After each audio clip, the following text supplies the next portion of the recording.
All right, folks. This is the final for the Dutch Diamond League Session 4.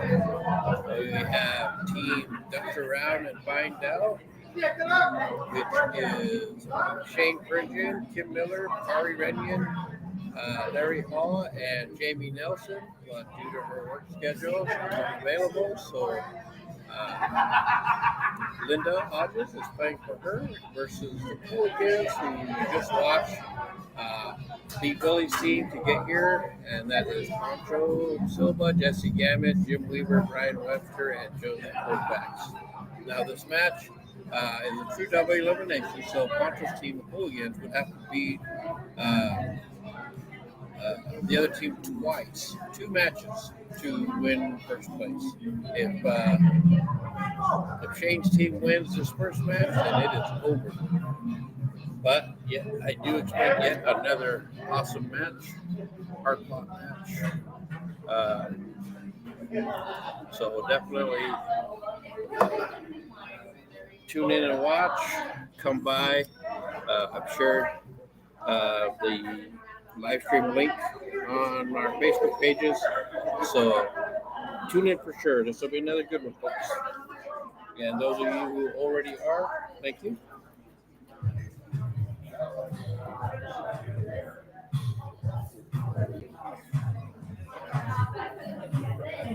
And while we were waiting for the team captains to do their face work, I'm going to run through the sponsors list right quick. So first, Screen Effects. They are a local hand-pulled screen printing and embroidery shop. They do quality work and quality products, and I've had shirts made by them for Lincoln City and for Vegas, and I'm very satisfied with everything. It looks sharp, feels good, it's all perfect. And then, of course, Volution Fitness. There are 4 locations in Yakima, 1 in Siva. They are a 24/7 gym where your membership gets you access to any time of the day or night, so you can work out at your convenience. They also offer personal training, group classes, and nutrition coaching. You can become a member by visiting any of their sites or through their Facebook or their website, solutionfit.com. And then you have ACH, which is our Dunville Custom Hauling. They're based out of Gordon, and they've been moving freight across the Pacific Northwest for over 18 years. They specialize in flatbed and maxi flatbed work, and they take pride in getting the job done right. And for any of your hauling needs or questions, you can call Ryan at 509-760-8518 or Robert at 509-855-6736. And then we have PNW Design Fab. They do custom metal work and installation. Their services include everything up to but not limited to gates, handrails, stairs, personal or business signs, truck beds, and more. Bring them your idea and they will bring it to life. For any questions, you can call 509-952-3004 or visit them on the web at pnwdesignandfab.com. And our newest sponsor is Gary Bradley Trucking. They are locally owned and operated, and they are large haulers of local agricultural products such as fruit. They deliver throughout the Pacific Northwest and beyond.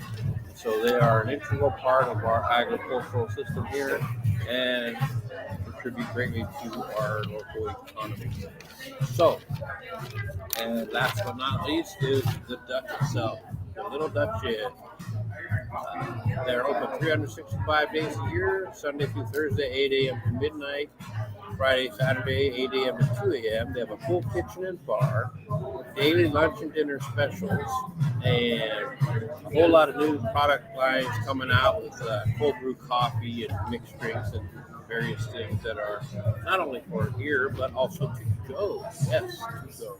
And for pool enthusiasts, we have 5 7-foot diamond pool tables, kept in top playing conditions, brand new cost once a year. So definitely come and play. And we have many tournaments throughout the year. Some weekly stuff, and then some major weekend deals like this. Uh, And we also have, if you like to play pull tabs, they have the largest pull tab selection in Central Eastern Washington. They have a free guest Wi-Fi. You can ask any bartender for the password, but I'll go ahead and tell you now it is their phone number. And if you ever want to have an event here, large group of people, something like that, definitely call ahead and get that reservation made, and they can take care of you. You can contact the Dutch through their Facebook page or call 509-452-7960 or visit us on the web at thelittledutchinn.com.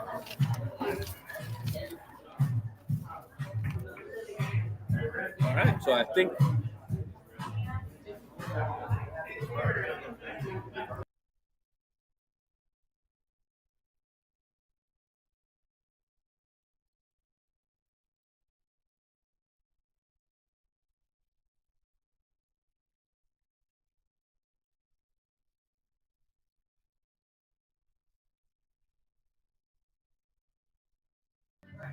all right, so we're in the first game of the match. Here is the full team Scotch. So all 5 players playing Scotch. Now that's not a format we typically see around here. You always see Scotch doubles, maybe even Scotch triples. But this is the original Moscone Cup format, where the first game of the match, all 5 players play Scotch. And nowadays in the Moscone Cup, the first match is all 5 players playing singles games. This is how they originally did it, and I actually like this more. So it's more of a team concept because all 5 of you have to gel. So it's a pretty fun thing. And then the rest of the matches are, as you've seen, singles and doubles. And the score sheet will dictate what game format and who on your team will play in those games. And then a normal league night, or if you have a match that goes hill like our last one, or actually our last one didn't, but if it goes hill, then the last game of the match is a captain's choice singles game. So the captain can pick anybody on their team to play. So typically, especially in a critical situation, you end up with the 2 strongest players playing each other.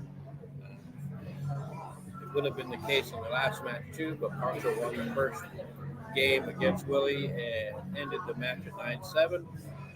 But congrats to Willie and his teammates as they took 3rd place, pocketed some change. Congrats to them for a hard-fought tournament, and thanks again for not only playing the tournament, but playing the league as well. So greatly appreciated.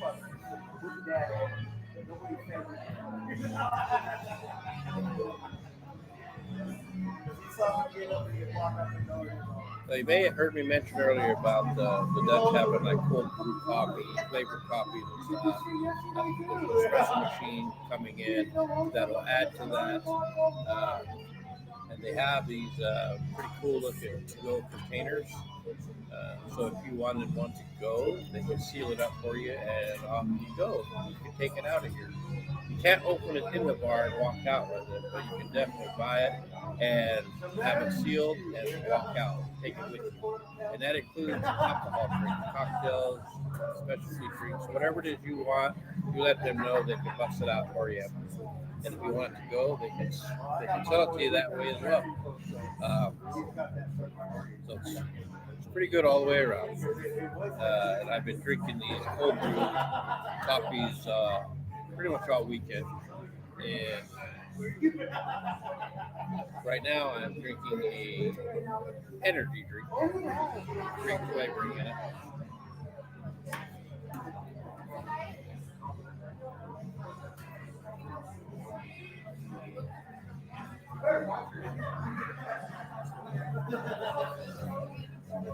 And more things will be added to the lineup here to give many options to all of us customers, pool players, you name it.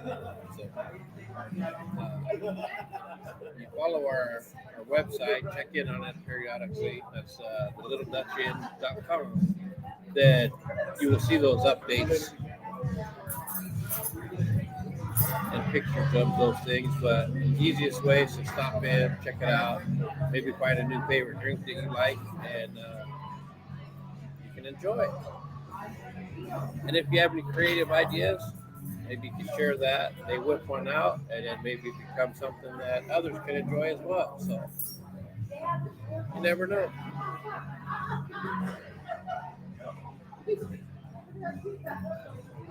Chris Jones, I see you in the chat there. Says good luck, everyone. I'll pass that along. Thank you, and thanks again for playing this weekend and playing the league. Always being a supporter of local pool. It's good to have you around, brother.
Well, had he made that 9 ball in the side there, that would have been perfect.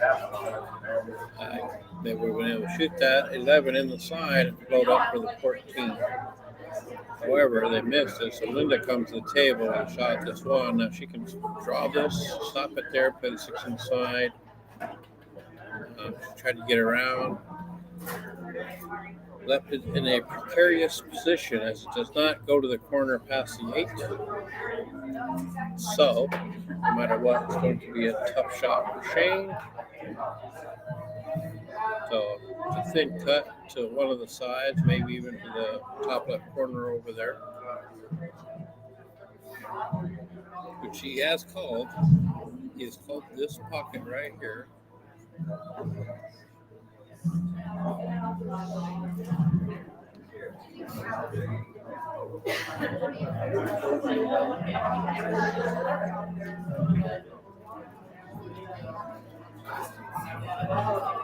And he actually hit that really well, perfect speed, and had it fall in. You can see, would have been a great shot on the 8 ball. So now Poncho's team comes to the table. I believe Josie is shooting. So she has Poncho up there, and he's going to be looking at most likely where to kind of get safe. She bumps the 9, yeah, so they're looking at bump the 9 and got the cue ball sit next to it, so that they're kicking at the 6. Now, see, the thing with this is she's aiming to just tip the edge. You want to hit back quarter ball so that, see, because she has a tendency to do that every time she tries to just thin it. She's missed the ball altogether. Because even if she thin that 9, the speed at which she hit that, the cue ball would have come out and gave them a look anyway. So by hitting quarter ball, the cue loses its speed. And so now Larry has called Shane to the table. So basically, he's looking at coming this angle just like that. As you saw him draw it up, play the angle so that it comes out like this. So see, you don't want to try to go straight into this. See, and this is one thing people need to learn and understand. Like when you have ball in hand, put the ball somewhere where you have a comfortable stance. See, he's putting the extension on his cue. And I ask, why? If you're going to put it there and need an extension, why not put the cue ball right here and don't need the extension? You know what I mean? So I've seen people even do with ball in hand where they needed the crutch and they grab the crutch and use it. And it's like, I don't understand. You have ball in hand, put it somewhere where you can stand and bridge comfortably. And as you can see, he did not cinch it up to come up to the center of the table. He came in at an angle where he bumped the 11 and it moved the cue ball over. So Tim comes to the table with a shot, but as you can see, a tangent line right here for the scratch. So the thing to this is to hit it with draw, to draw the cue ball down this way. You might even be able to slow roll top spin and make it come just above the point. I have a feeling now she's going to attempt a draw shot.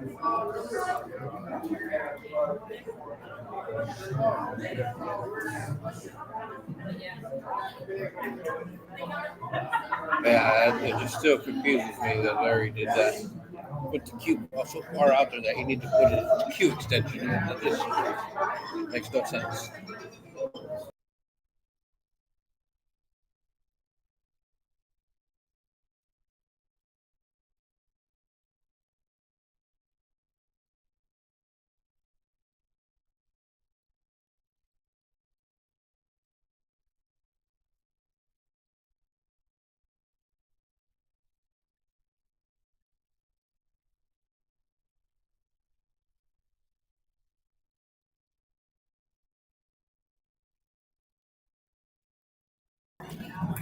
Well, Kim put a little stun draw on that and hit it perfectly.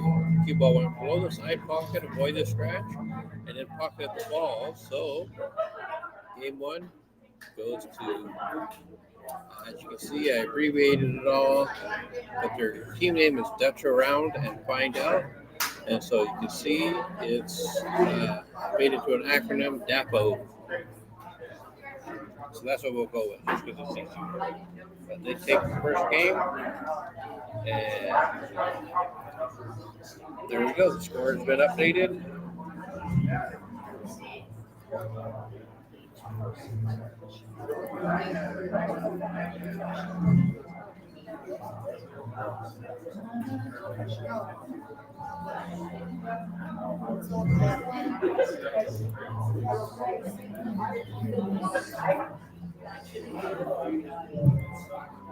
Okay, sorry, I had to step over to digital pool and get that set up.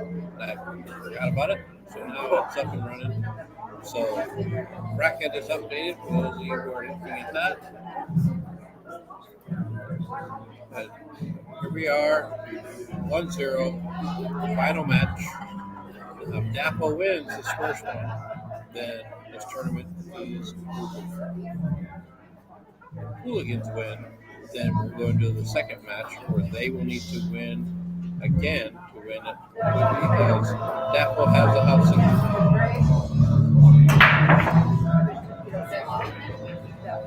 The Poncho has crushed the break, made a ball.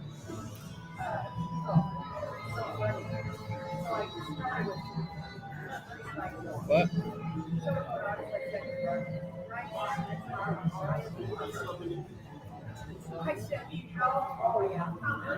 can see,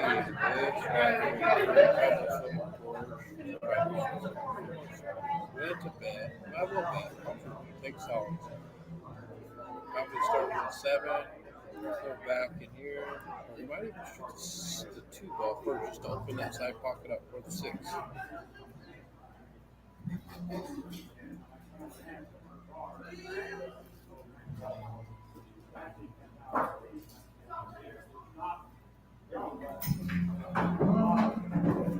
I guess it helps if you draw from the correct ball. I thought this was the cue ball, but it's actually the left ball.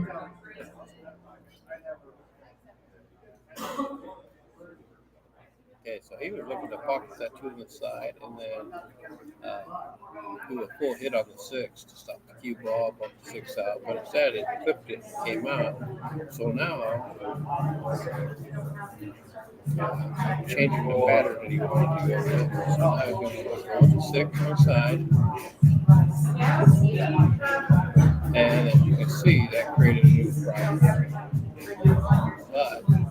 But the problem he can address, he can play this 1 ball right here, and then maybe even stop, cue ball, or drop back just a hair, and then play the forward there. But he needs that little bit of angle to take the cue ball into that, hit it. That's what he's looking at. He decides up where he wants to be exactly on this board.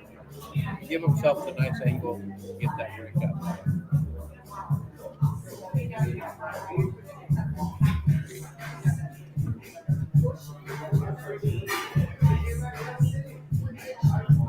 Yeah, just a tiny draw, maybe an inch or 2. There you go. As you can see, it's perfect. So if he plays that center pocket, top left, the cue ball will go into this and then into that. Just like so. Okay, so the 3, looks like the 3 does pass. In one case, he's going to come right into this area. So we're helping him. Slide slow. And then with this, we're going to play like that. Play the 8 in the corner pocket.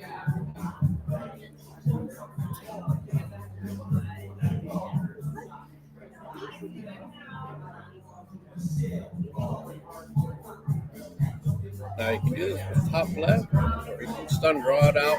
Either way, it's going to end up below this 8 ball. Play it in the corner. Get up himself a great angle at it.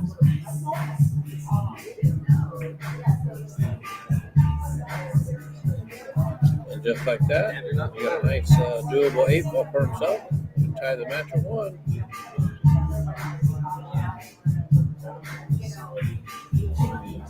And there it is.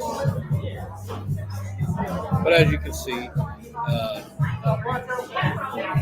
you play, you see how he recognized his 5-ball was trapped right away. And he had options to get that out. Instead of just keep shooting balls in and worry about it later, he addressed it immediately. His first shot was the 1 ball and get the correct angle, play the floor and break out his trouble. So that's something you have to do when you play pool. You have to recognize your troubles and use every shot as a setup to free your trap balls, or trouble balls, whatever it may be, so that you can continue your run out. Because if you don't, it will come back to bite you in the butt, and then you're going to be hooked. Yeah, you have some tough shot, and then when you open that up and miss, your opponent comes to the table with a great opportunity to punish you.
But yeah, I know. Now when I looked at it, I forgot that we were visitors. So we're in a Scotch game. Ari and Linda against Jesse and Brian, I believe. Ari is another one of those who you don't want to keep giving her chances, that's for sure. She may not break and run, stuff like that, but she definitely can play. And she's one of those who will make some shots you don't think can be made or just seem really difficult. She'll snap one off and get out. So definitely can't look past her or underestimate her. Linda's kind of in a similar category because she will run balls. He's like, I don't like it. So them being paired up, actually, I can see how that works. If both just going to keep pocketing balls, and if you're not careful, you're going to lose.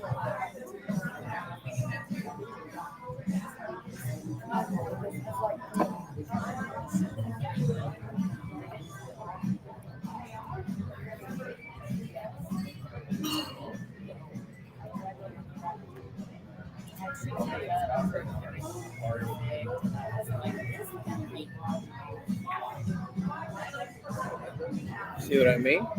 They don't have to have the best shape. They're just going to keep pocketing balls.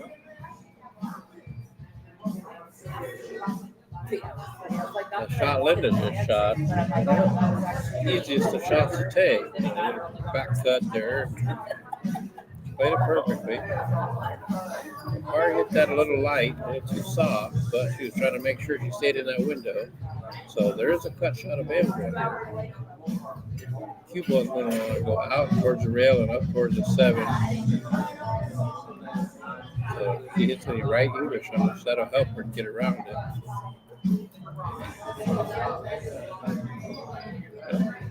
Oh, she called the bank shot and drilled it, and that was the better of the shots. As it almost guaranteed Kari a look at this 8, and that's basically we break the first one. Pretty full break. that's basically all they needed to see it. Oh my goodness, that was a great run. If she didn't make it close out right there, that'd have been something else. But she didn't miss that by much.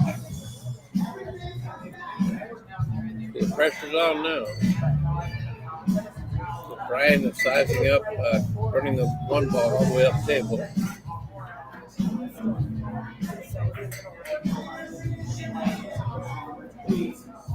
Made that, and then you can see the 4 and 5 ball are side by side running the corner. You can see the 4 ball, so it's a shot to take right now because the 5 ball doesn't pass it.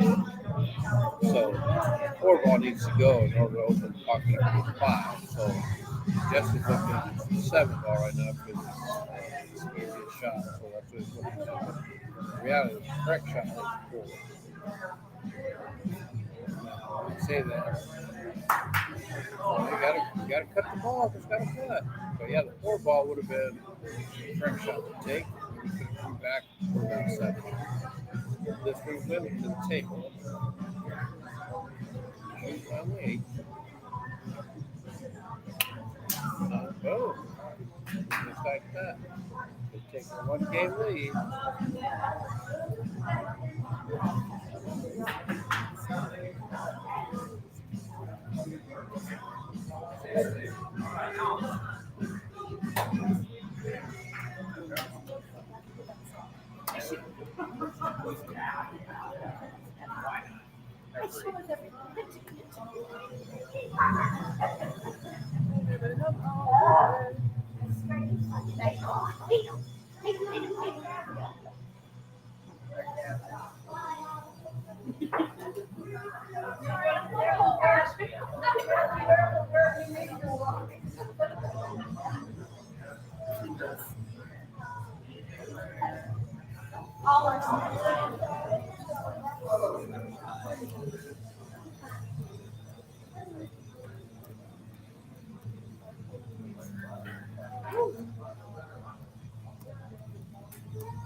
That one spot is going to be there all the way.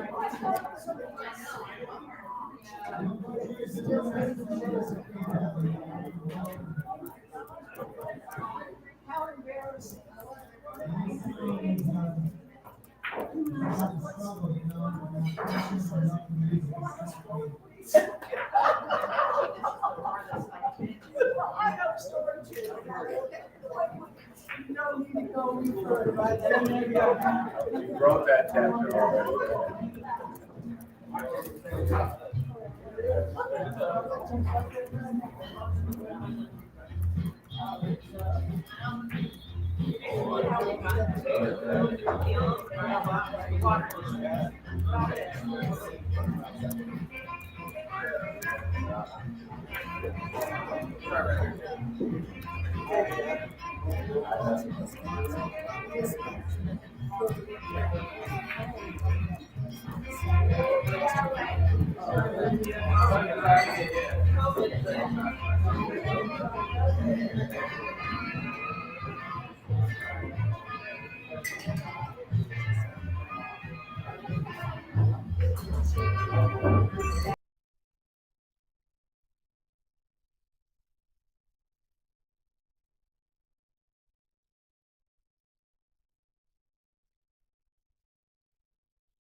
All right, so Jim is cutting his 13. It has a natural breakout angle on his 11 ball. As long as he doesn't get crazy with it.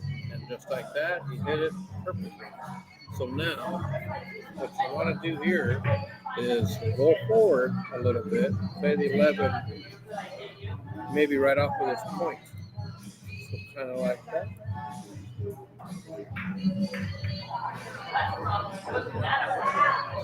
Okay, so that worked out nicely. So this could actually work out real well.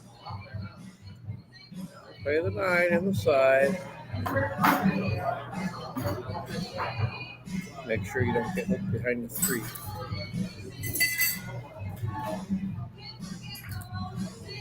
Just like that'll work. Dead straight is not your ultimate goal, but it's still workable. And work yourself around. Ooh, I think you might have got that. I can't tell for sure if that fits in there. You're basically going to have to play it how we did the 3 and the 11 ball. But yeah, he would have wanted to hit that thinner so that it came in like this and left himself a cut on the 8 this way. But crashing into that kind of changes a few things.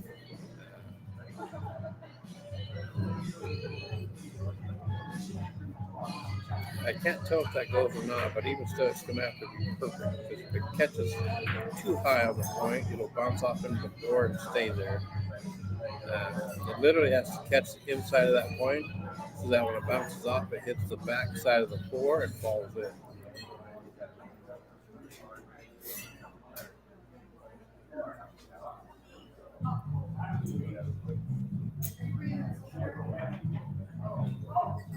But it's not a whole lot of options here.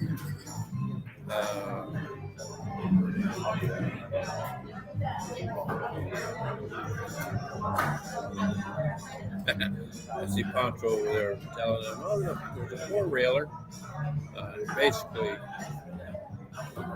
that's not the shot it should take, but this is basically the pattern of the four-railer.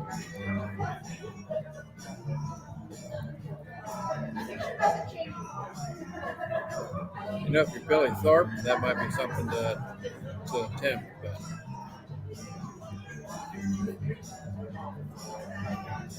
if we were to go for that, I would be just like, wow.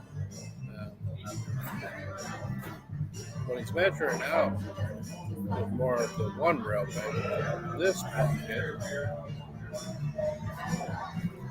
because if you look from this diamond to this diamond and find a spot on the wall, something right in here, you can play the four-railer shot, aiming the 8 at that mark.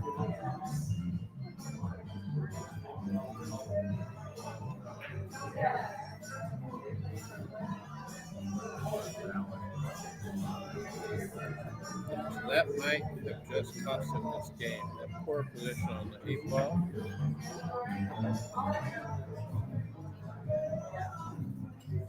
Okay, so Shane's pretty perfect on this. You can just roll up and play the 8 on the other side. Ended up rolling a little far, but he's still okay. You can play the side or the corner. I believe he called the side, which in this particular instance, I think the corner is a bigger pocket. Yeah, he went with the corner. Good out there by Shane. And they are continuing to do what they've been doing all weekend, is squeaking out games and building on their leads.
Okay, so we are on game number 5, which appears to be a singles game. It looks like it's going to be Larry versus Josie.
All right, so Larry got himself into a little predicament.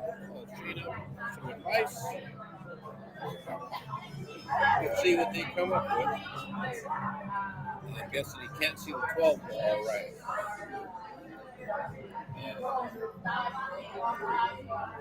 If that's the case, he can see it.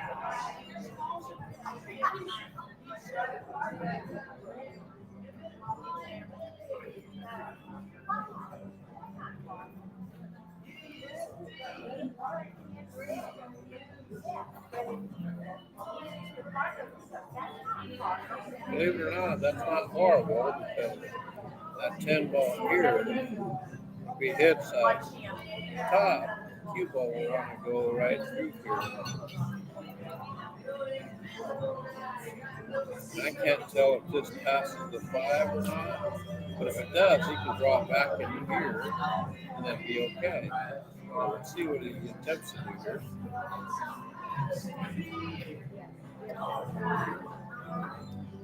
Okay, so it must not that spot because he was looking to fade like into a bank or something.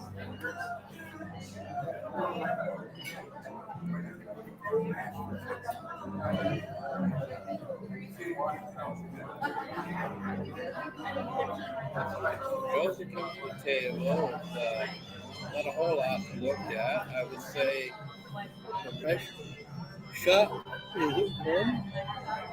Sorry, I had the yawn. Yeah, the one ball right here. Bit of a reach board. But of what's available out there, it's not a whole lot, so that kind of puts her at a point where she has to shoot this one.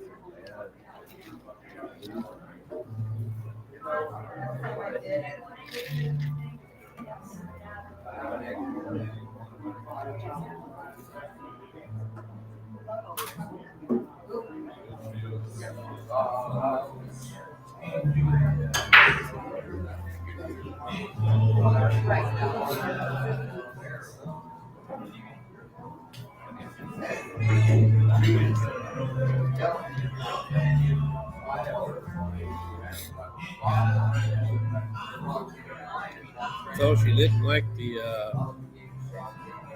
stretch to reach the one ball, so she's opted to play the 3 in the corner. The shot is there. Just as a focus and dial it in. If he doesn't make it, Larry should have a shot on this 10.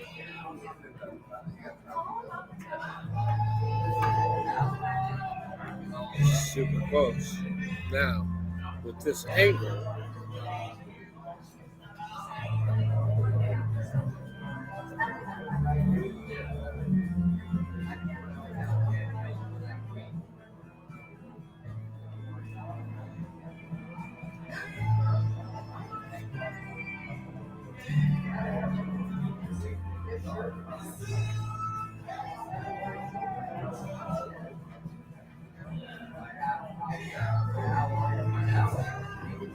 so with that angle on the 10, you can potentially get under here. Dangerous part of this is that particular angle. You don't get any left English on it to take you into the head rail. It could just roll straight over here. So it could be tough. So you want to put a little top left in here to make it come in this way.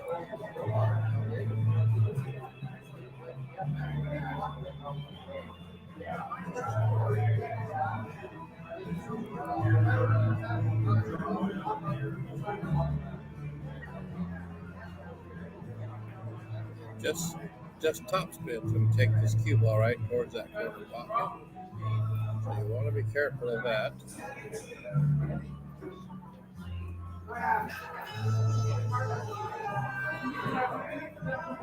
Well, not the worst hit.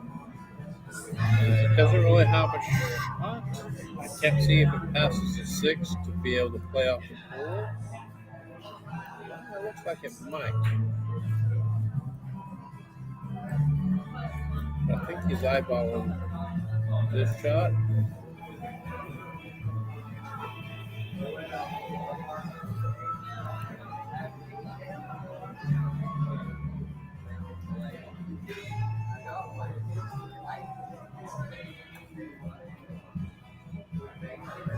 Well, Larry's definitely old school. You can see him down there, crouching down and covering one eye. Doing it again from the other angle. Covering up one eye just to get a better look, I guess. It works for you. It works for you.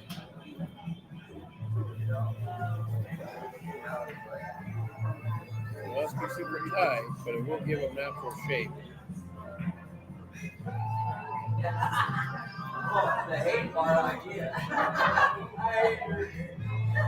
Well, he ended up cooking the solid, so bring Josie back to the table. And see what the 13 is lying neutral. So unless the cue ball is on the bottom half of the table here, he won't get a good look at this 13. Just playing the corner side. Got that. Gave the 5 a nice little bump to push it closer to the pocket.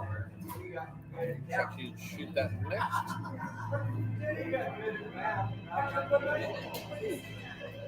She did shoot that kind of quickly.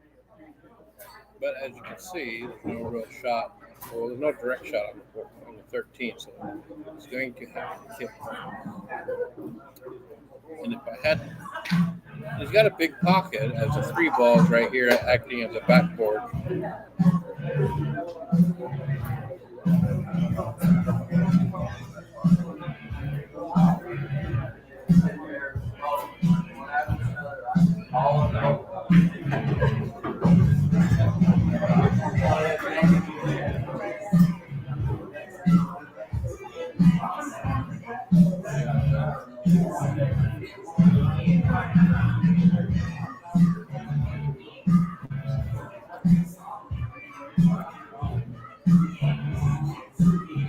Just drawing lines in where it needs to stick to.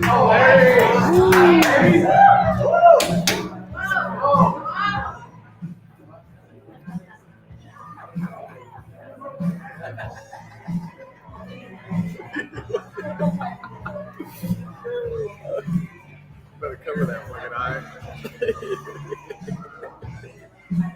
A great kick shot by Larry there, and he used every bit of that 3, which gives you the, like I mentioned, it was a big pocket due to that being a backboard, and he hit it perfectly. Hit it a little hot, and so he ended up where he did with the cue ball. He called the thin cut. So now, one thing with this shot, it's super thin. Oh, buddy, watch your call. Watch your call, Larry. This is kind of a, you want to put like a low right so that it helps throw this ball backwards this way. Or if anything, you can play the bank to this pocket as well. But some people prefer cuts. I'm one of those.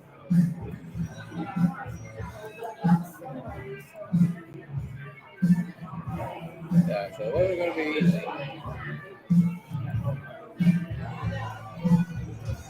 But that was a great kick shot. Larry's been pulling off some shots here and there all throughout the weekend. It's he's not a table runner, but that was pretty impressive there. I wasn't teasing because your line was right near the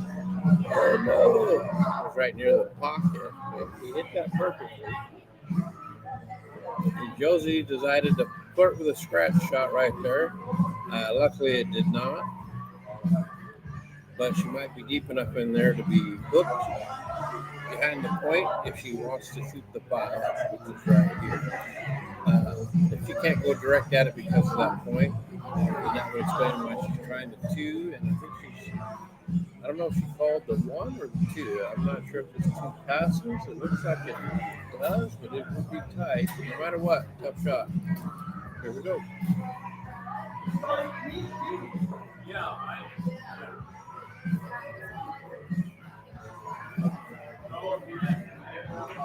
You know, if that two ball had not have bumped an eight, it would have left Larry a really tough shot. Instead, it's just a tough shot. Tough because of distance. Distance is your friend.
Okay, so I stepped away to the restroom and I come back and it's 4-1. So apparently Larry got that game.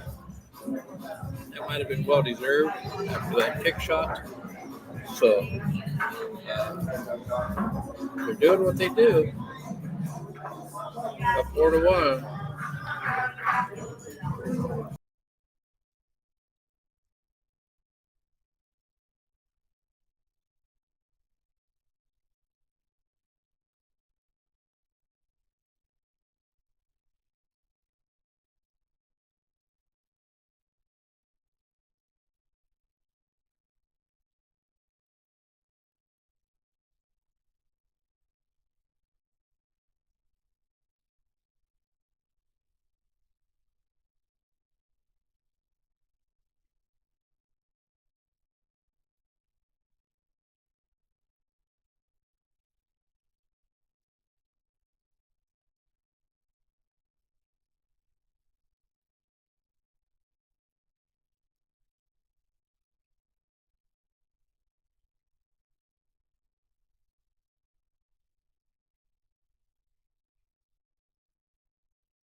Alright, so Ari broke Fry, bring Fry to the table. He's looking at his route. I'd say,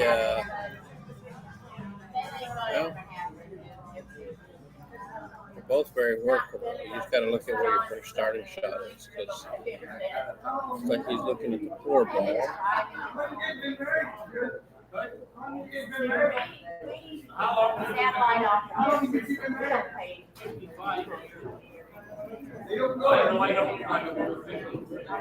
Okay, so now it's 6 inside, but as you can see, the 3 ball's a problem. It's blocked by the 10 ball.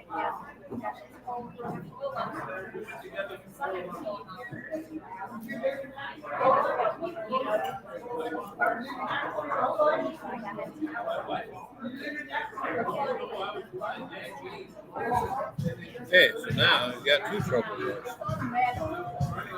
balls. So the angle he had on the 5, he could have put more English on to bring it into here to try to knock that 10 in and open that pocket. But he didn't, and so they'll have to deal with it.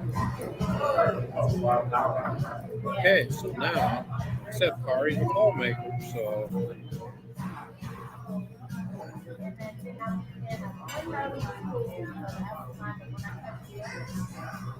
even this shot right here, there's just a little bit of an angle on that 15 in the side.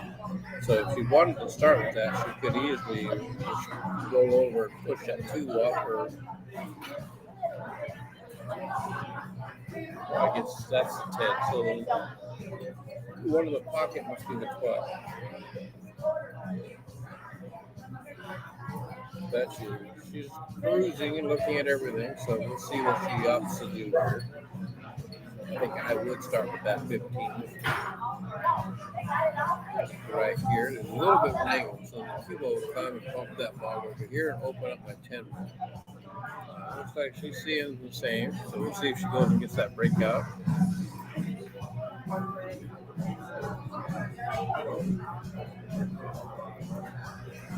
She hit that way too soft to get the breakout anyway, but then she didn't stay down on the shot either. She was already moving off to the next one, and that basically gave her the result of missing her ball, and now it's an issue ball. It's tied up with the 2. Brian doesn't have a great starting shot. He's looking to thinly back cut this one into the side, which would require some English to help throw it backwards. So I don't really see too much in that here. And you hit it just a touch too fat, the scratch comes into play. And granted, he feels like it's the only shot. And a big part of this is because of how the 3 and 7 are. They're tied up over there by the 12, and so his options are very limited. And that's why it's important to address your problems early. When you have balls out there, use them all to help you resolve all your issues so you can run the table, whether that time or the next. But if you don't ever fix your problems, the table just gets harder and harder every time you get to it.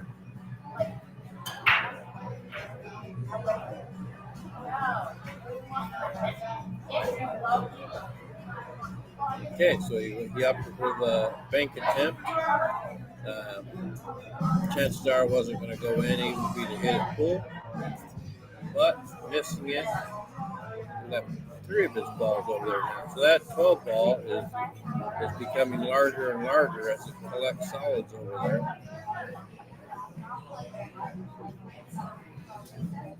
So Kari pocketed her first ball, and next she'll be playing 14 up in the corner.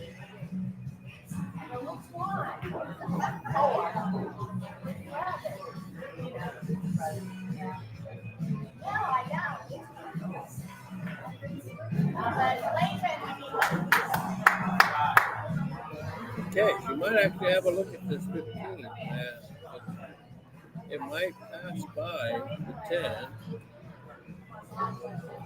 Well, let's not. She's lining up on the 13 to cut to the front pocket.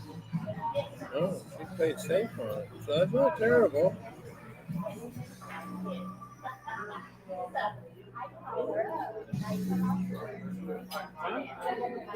Brian comes to the table with no shot. The best he could do is to play this 3-ball combo and pocket her 12 and maybe take that pocket over, especially since the 8 ball's over there now. And that will help him owning that pocket.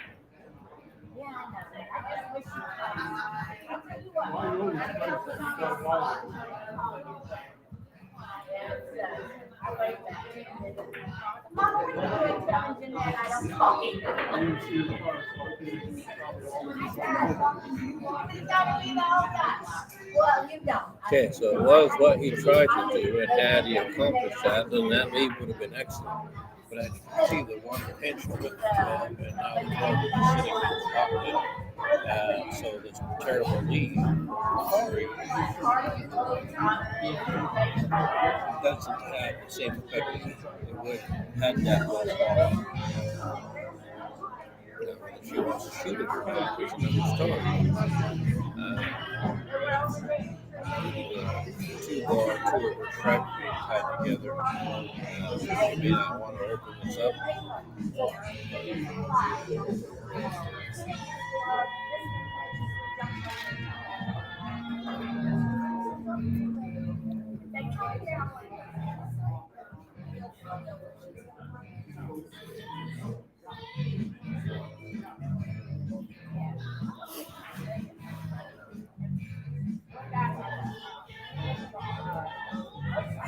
Call the chain to the table, get with the coach on what to do here.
That was a pretty good combo.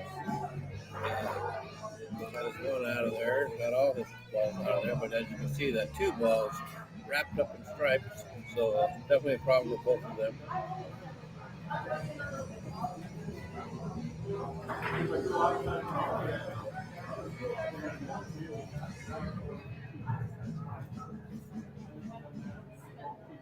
So now, what will Ari do?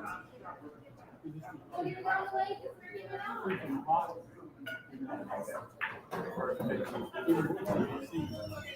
shot her 12 there. 15 still doesn't go, or she doesn't like it, so she's going to go play out on 13. I don't know if she's playing safe or what. I think she was trying to cut it and get her break out, and she thinly missed both. So, but that two ball being where it is, Ryan needs to take a shot at it too. I think it's three ball.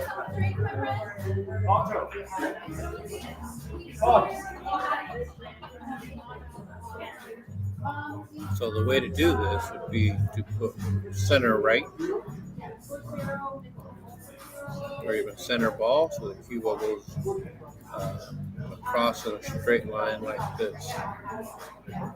Put any top or left, it's going to come off forward this way and miss it all together.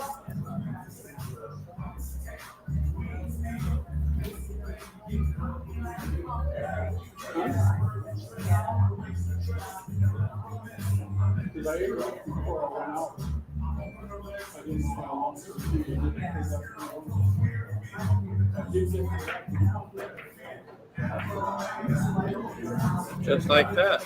It didn't lay out the best for him, but you see how the cue ball went straight across into that mess and opened it up.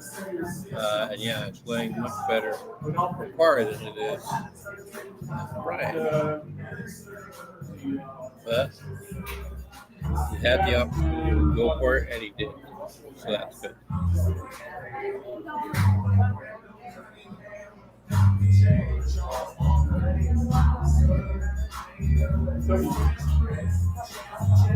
Applying safety here would be ideal. Just give it a little stun and come off this way, and that would leave the two tied up with the tent.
Trying to cut this into the side.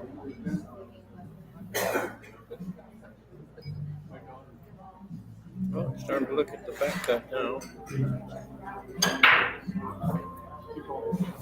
Both are tough shots.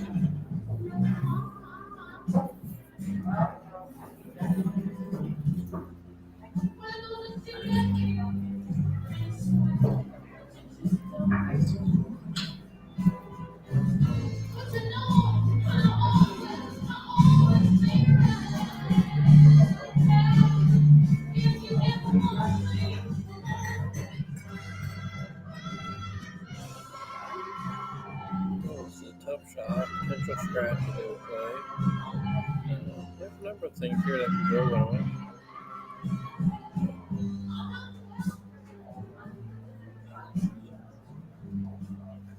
Yeah, it's definitely causing Brian some stress.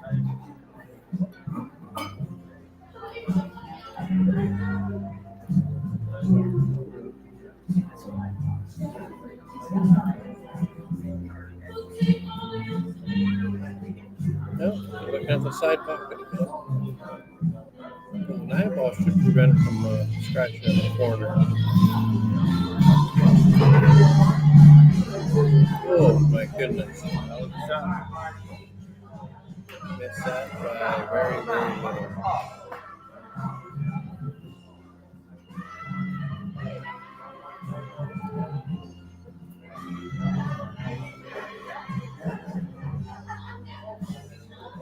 see what Mari does here.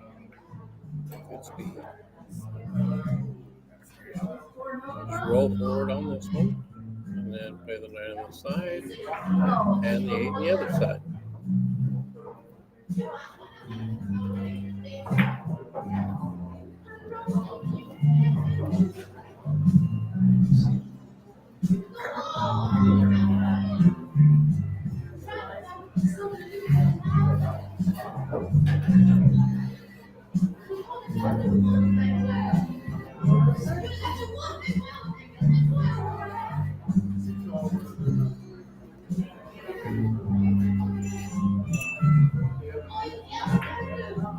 It's a very big shot. Oh my goodness. He hit that at good speed. Would have had a decent shot at the 8. And it caught the point, and then the other point. So now Brian comes to the table with a very difficult shot to do at home. Paper thin cut, good cut. Not the easiest to bank. It's not a natural lineup, so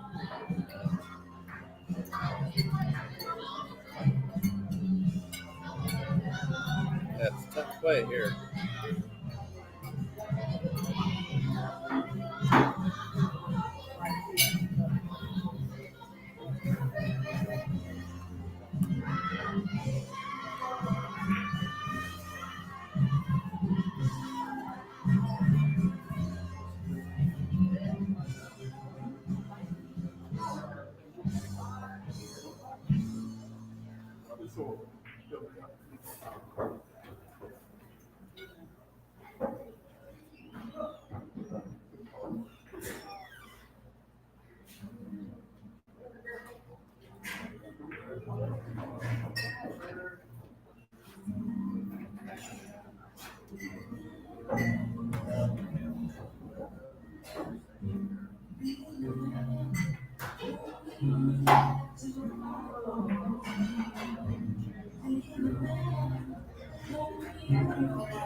That was the right idea there.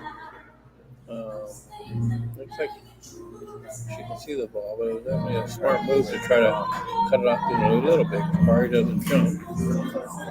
And it was enough. It was enough. It didn't give her the edge of the ball that she needed. But once again, as you can see, she did not make the easiest of shots, but her bag ball is in a much worse position than before. So if he wanted to play a safety again, he could. And leave one more up in this area to take away the cut in the side. But he's called the bank, and he may actually fire at this one this time. He's a better angle.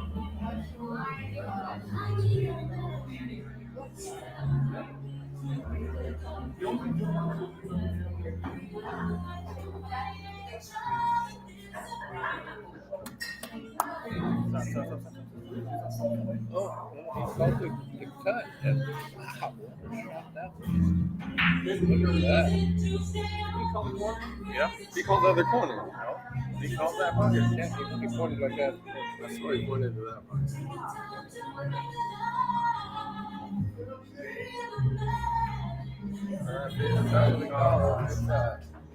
That was a great game there. A couple of smart shots. Get another game. So that's big.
Okay, we're in the Scotch game, and Shane to break. He crushes a break, makes a ball, brings Kim to the table. Lots of options here.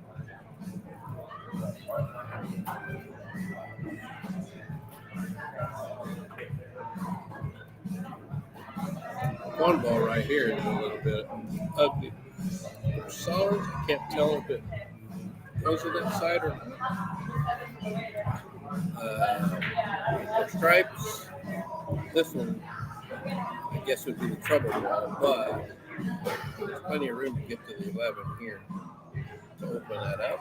So it's not too bad. She got a good starter on the 13 right here.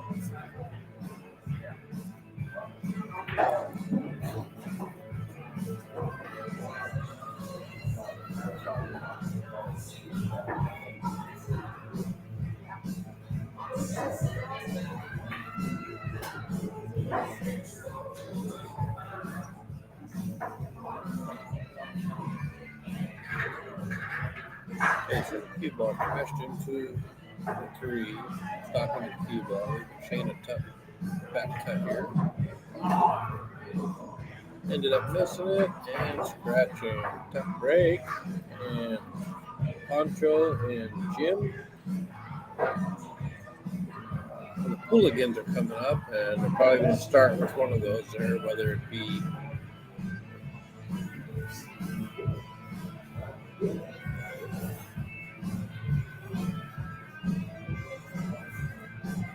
so the one doesn't go on the side, so we're looking at possibly playing it so maybe going forward with 3 ball. Yeah, so you can see here, you have a Jim play the 3, roll forward, so you can play the 2 next.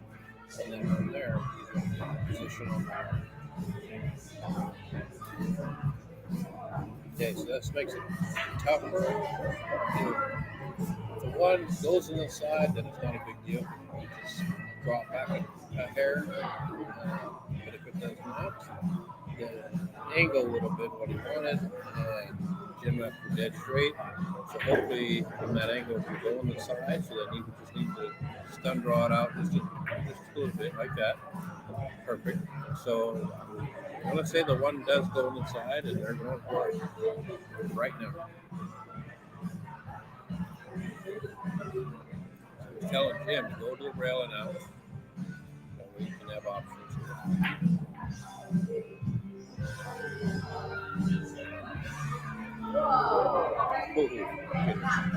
Out of that not ball, you get a double kiss on that bat. But as you can see, it didn't come out. But I think Poncho will add the 6 in the corner. Still doable. So now it brings Kim to the table, and she's looking right at the 11 ball to open up trouble ball. Just like that. And she gets great position. Give Shane options here. You can play the 10 in the corner, you can play the 15. It looks like Shane's looking at the 10 in the corner. And as I say that, draw the 15. Just come back across, just like that.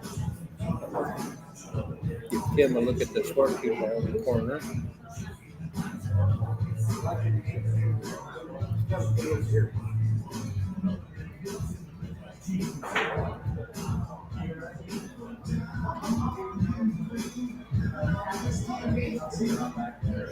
Yep, she may be playing the 9 right now. We give Shane the option to play the 10 on the side, or the 14 in the corner next. Try to 2-rail out for the 10.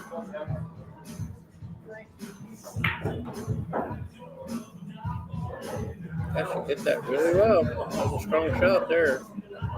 The only downside is that might be really straight on the 14, in which case you'd have to pull back. And so he was trying to force something there. And that bump is really going to help POOLIGANS.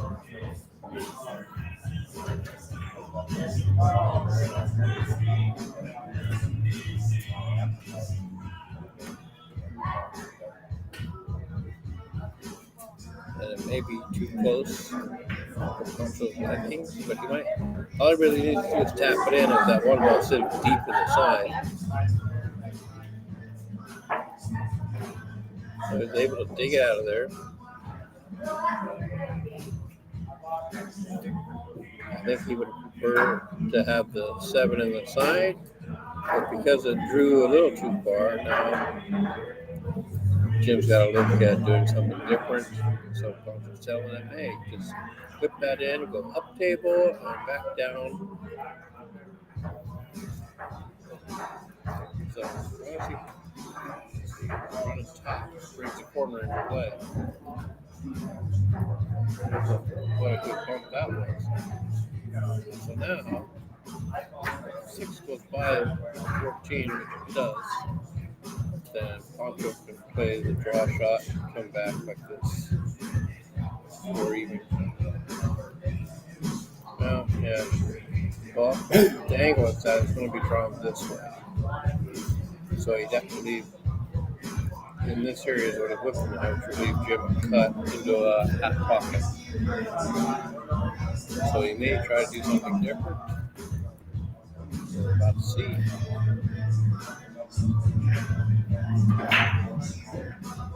Oh, I hit that really strong. That was good. So now Jim don't have to do anything, just hit the ball. If anything, you can stun it over here. You can roll forward into this area, the pocket. It's the most critical part. However, left it tub. It might go to the corner, which it looks like it does.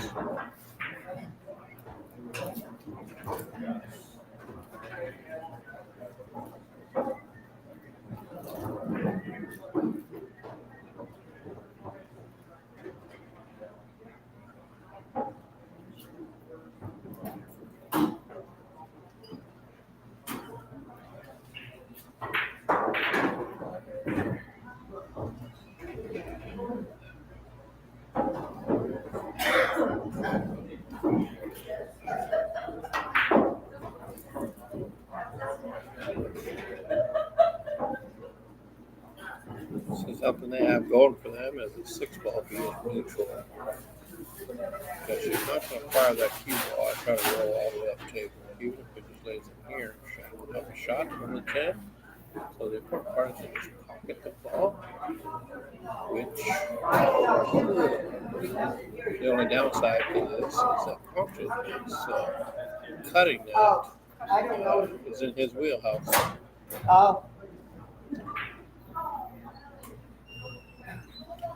Basically, he's going to be looking to come like this.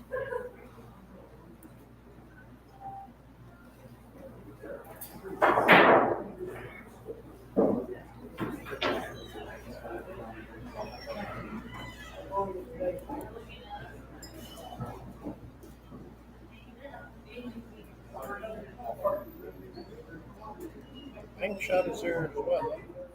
It's not a very high percentage, but the shape is easier because it means coming here. He's playing it.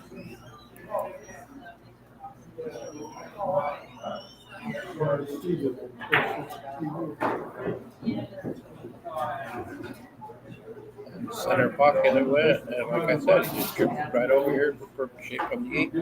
So Jim will need to make this. It's going to be their best chance right here, so he needs to make it. $3 in cash on there would be paid, so everything else. And he does. Good job. That was a great bank shot by Poncho. It's a good thing he knows the particular system. So, people who know, they know. That was a great shot. Went in perfectly and gave Jim a great look at that 8, and he dialed it in and drilled it. Closed the gap to 4-3. And this has kind of been the pattern that the Pooligans have been doing. Most of the tournament is they get in a little hole, then they get on a run.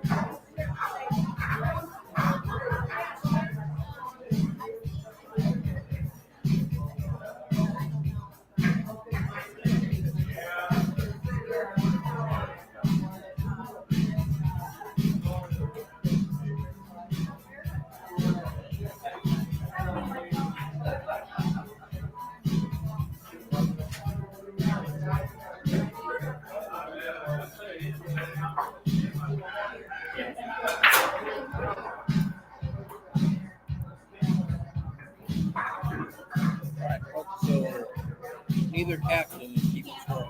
I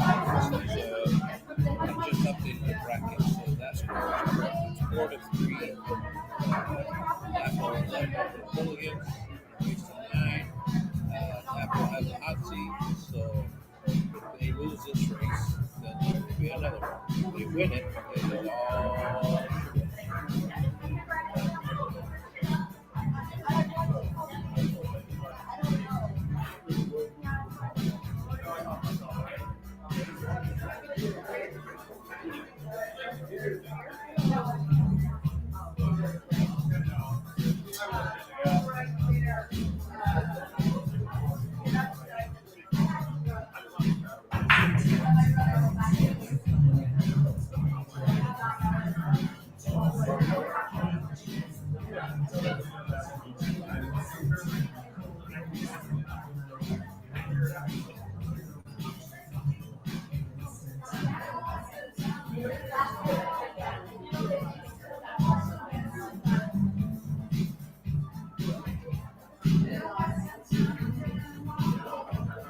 Okay, so Jesse is playing Linda drive rope. So Jesse is at the table putting a little work, making his run. So he's looking at position now. So 4-ball has a slight angle, so he can roll forward like this. The 5-ball does go inside.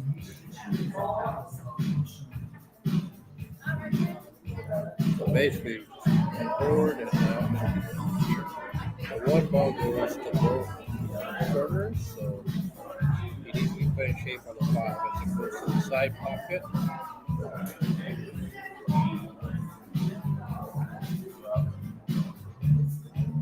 Ooh, got the friendly nudge there. But he got it.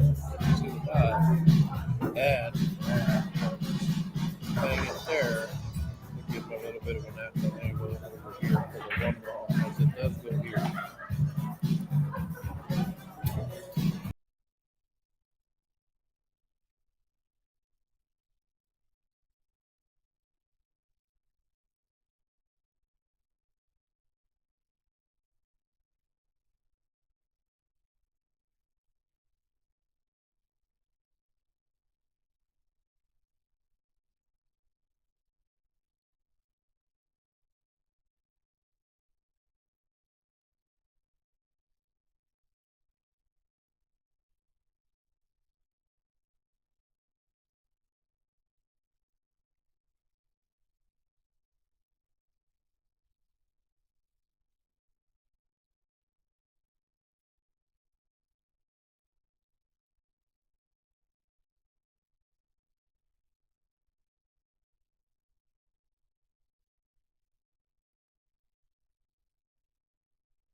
All right, so tables changing. Nothing good there for Jesse to work with.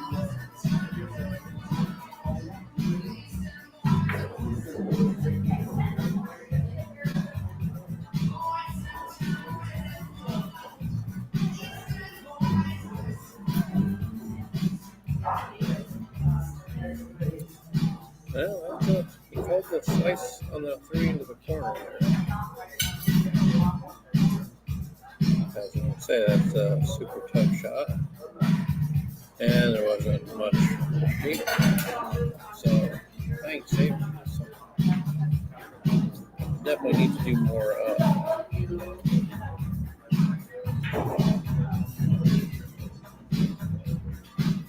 under the ball maker.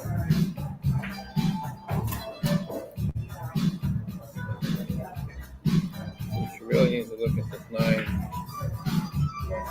Play the 13, come up, maybe play the 9 in the corner.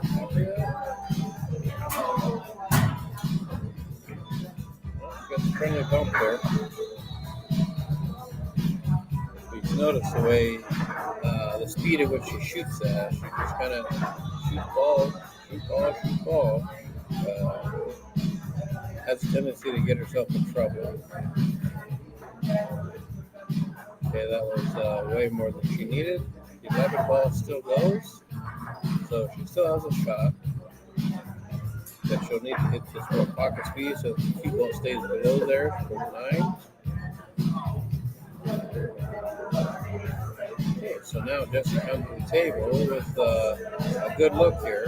Just needs to figure out how he wants to do this. So just shooting this and rolling it in and leaving yourself a long 3 ball is not going to help you that much. He managed to get the ball over there for a better angle on this 3. So he literally could cut that and play this kind of shape. Play the 8 here. But we'll see what happens.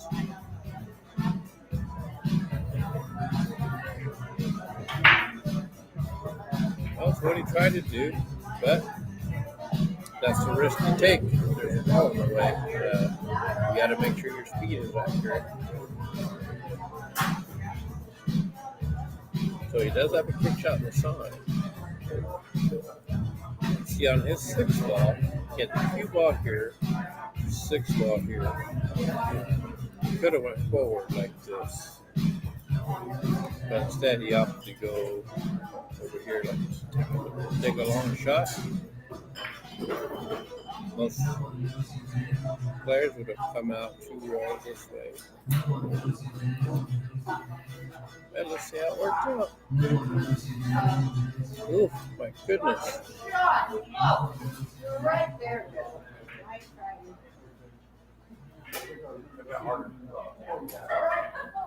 I've been trying to look through that so I can get better familiar. So in case anybody's wondering, Linda got ball in hand because he did not pocket the ball or hit a rail after contact. So that gives her ball in hand. But he hit it good. It was on a good line, just a little soft.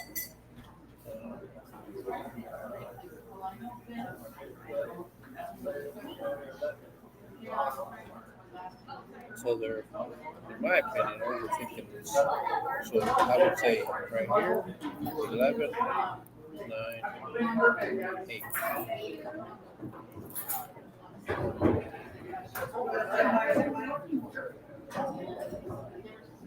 See, shooting the 9 first and then cutting the 11 and coming out for the 8 inside is okay as well, except if you want the easiest of shots,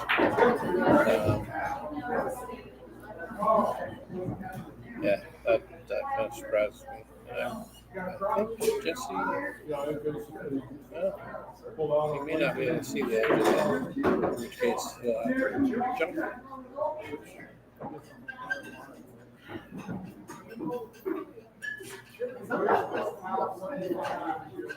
So I don't know if she was trying to do English wise, if she was trying to come up like this, which wide, is right here, you have the 9 on the side pocket. Very high percentage.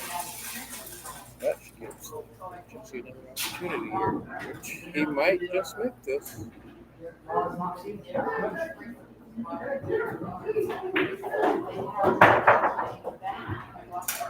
But he didn't miss that by much at all.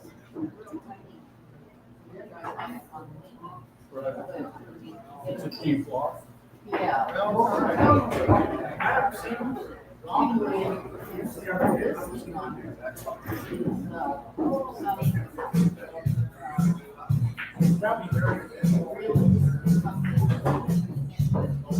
this I don't understand. I don't understand why he hit the 11 on that side of the ball. If it hits it on this side and the cue ball comes out this way. Hitting on this side, it runs up this way just like it did. So now this becomes a very risky shot.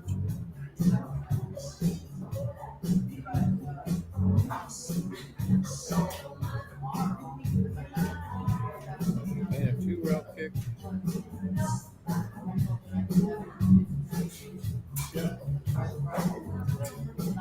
Yeah, it's going to be tough because kicking 2 rails from there, you really got to be close to the pocket like this.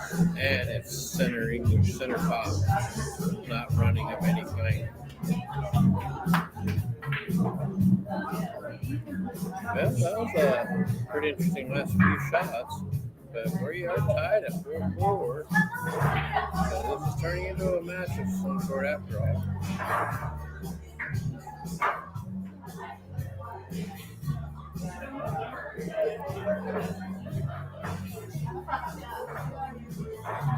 Game 9 is a singles game. Looks like it's Joseph bracket break. And just so people understand here, the score sheet dictates singles or Scotch doubles, and it dictates which player. So you have a player list 1 through 5. Each team has this, and then on the score sheet on the match, it'll show like a 1 versus. In this case, it's 1 versus 2. So player 1 on the Hooligan side is Josie. Player 2 on the visiting side might be Larry, but it'll be whoever they have listed as player 2. And then in the Scotch doubles game, it will say like, for instance, 3/5, and that's player 3 and player 5 playing together versus 1/4, which is 1 and 4 together from the other team.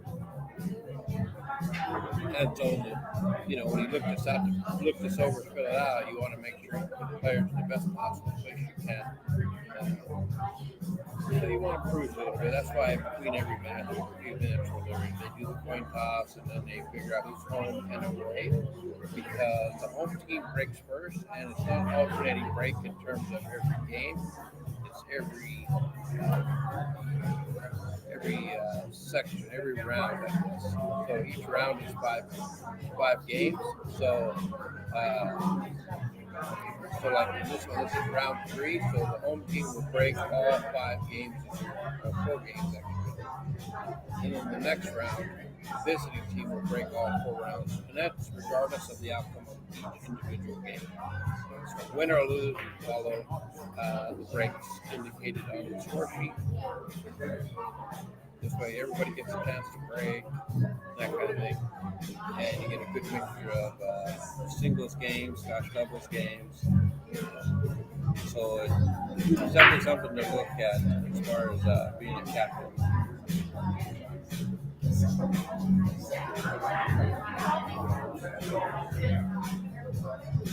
Also, it's not Larry, it's Kim. So Josie versus Kim. We are tied 4-4 in the race tonight.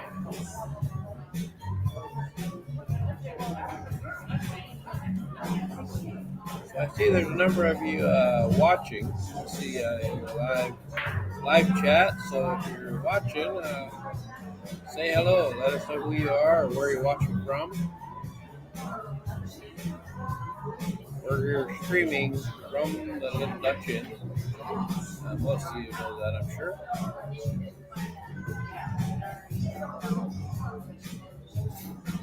But in addition to the two teams playing here, we got quite a few pool players here that just came to watch. And then, the regular customer base that come in, just hang out here on Sundays. And I can tell you, the AC has been kicking butt in here all day. It's actually chilly in here. I did not bring my sweatshirt. So I'm sitting here with my hands in my pocket trying to warm up my hands.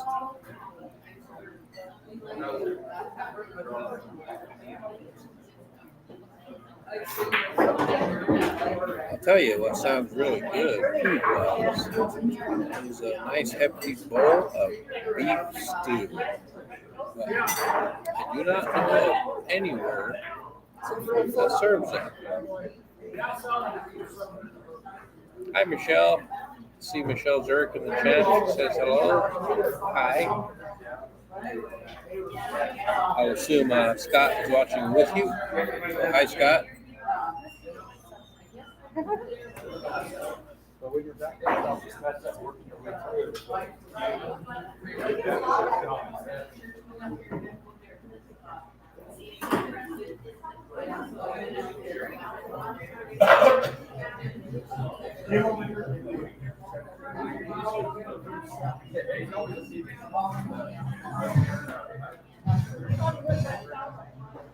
Earlier, I went outside to try and warm up a little bit, but it's cool out there. It's not hot.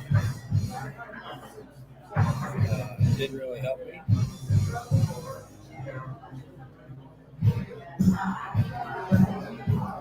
Yeah, it's chilly in here today, which is unusual. But normally it's a little toasty, especially with during pool tournaments. You get a lot of bodies in here. It's darn right cold today. So Josie with a nice combo there. Leaves herself a shot on the 10 in the sign as well. See, this is a shot you'd want to hit with speed with some right English. Send the cue ball through traffic in there and maybe open it up for yourself. Hitting it soft like that. Well, she has the 9, which right now would be ideal because that would open up her 11. 10 ball you can leave there for now. It is blocking the 1, so that's not that ever matters to me any. But a lot of people do that, other things. So they don't want to open up a pocket. But I'm one of those weird ones. When I get to a table, I don't think about that kind of stuff because I don't intend to let my opponent shoot it. And if they do, they're going to come to the table kicking or jumping or doing something like that. It doesn't always work out, but that's the mentality I have. So I play with that assumption that I'm going to get out.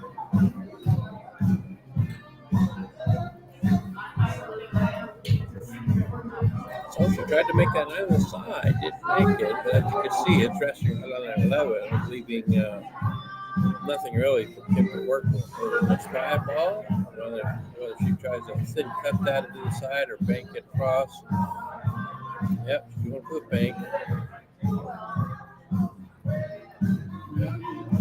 So I can tell you, from my banking system, this is about where she's going to want to aim.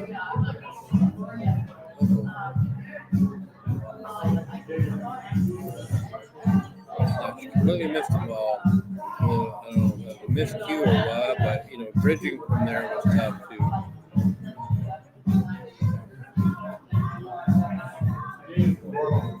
So now playing this ball from somewhere, say like right here, would be ideal. So that would go this way. The cue ball goes in here and opens up the 11.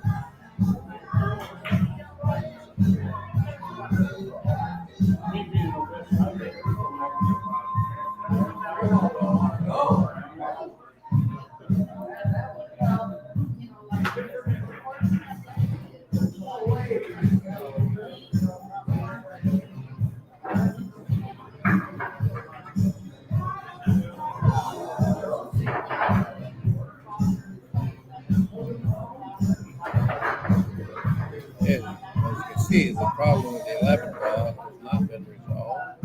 It just may not.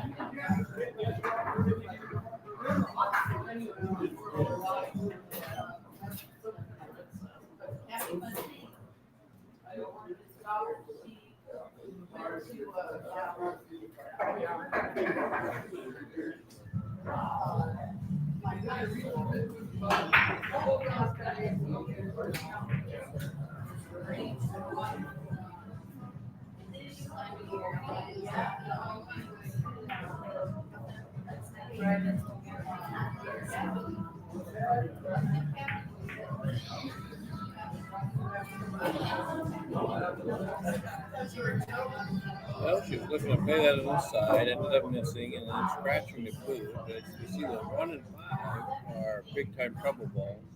They're both tied up over here, blocked by the 12. And then these two are kind of issues, and this is an issue. So Kim's got lots of problems here.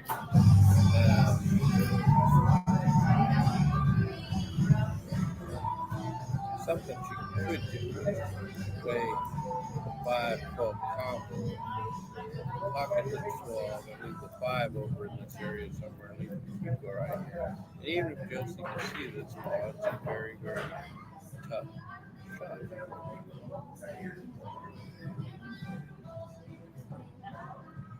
The thing is here is to run forward, not give her the 9 ball. Don't give her a shot on this.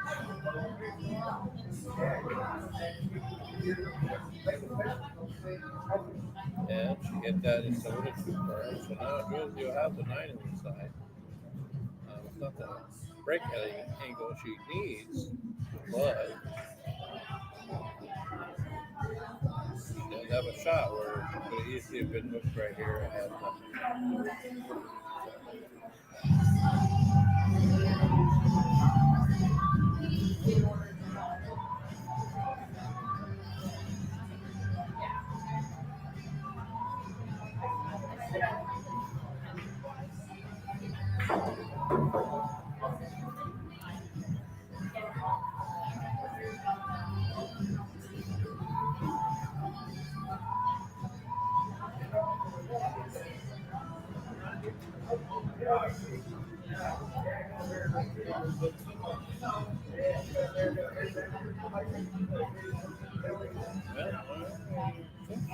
Opting for the 9 inside, missed it completely, but got a good hit on her 11 ball. And left Kim a shot on the floor. Now, how she wants to shoot the cut in the side or play it up in the corner. She called the corner, so she has that.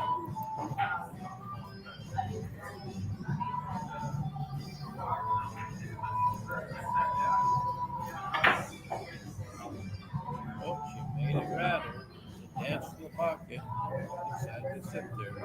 So now Josie comes to the table and she has options on the 9 and the 8.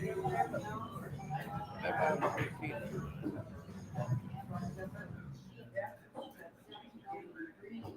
Now I have all the 9, so I think she's deciding what she wants to do. Now the reality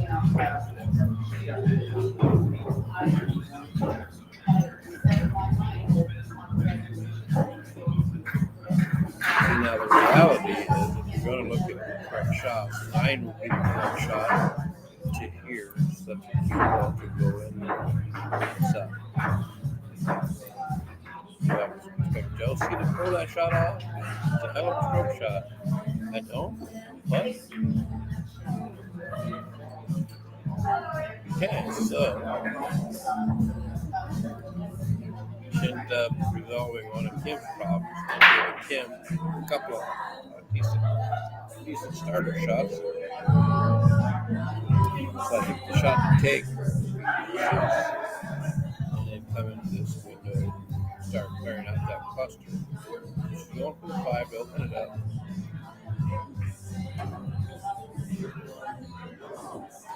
Right row. See the 6 ball first, 2 ball right here, then start shooting these in those pockets, opening this up, because everything that was here and here all goes no problem. But unfortunately for Kim, she came the magic angle to scratch, and it did.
All right, so Kim will be shooting a 6.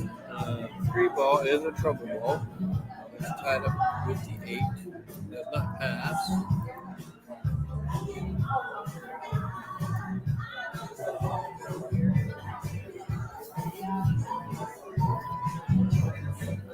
Hey, Jeff.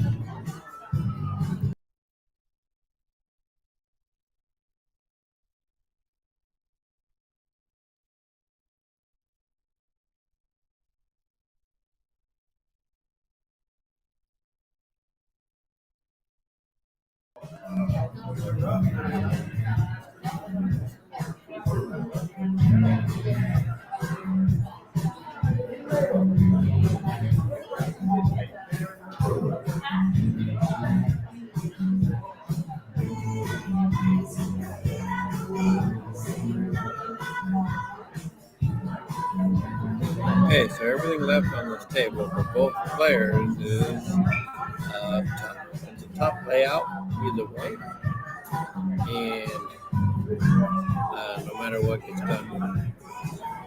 the out is tied. The 8's tied up for both players.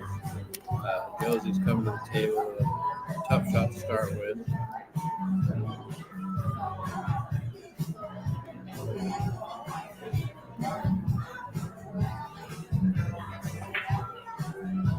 Oh my goodness.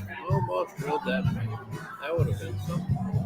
So now Kim comes to the table with a good opportunity here, but like I said, her 3 ball is tied up to the 8 and will need to be resolved ASAP.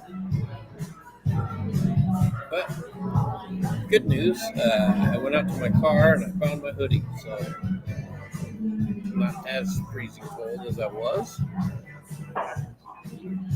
Well, that doesn't matter out in viewer land, but you know.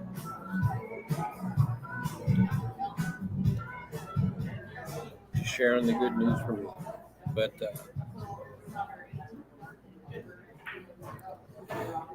Kim's coming, she's playing the 2 on the side, she got it.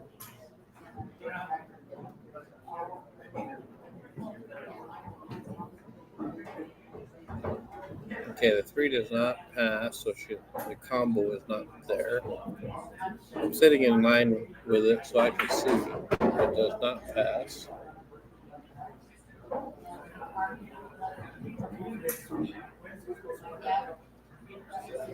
And where it sits right now, she can't see the 6 ball either. Not in the sense to make it.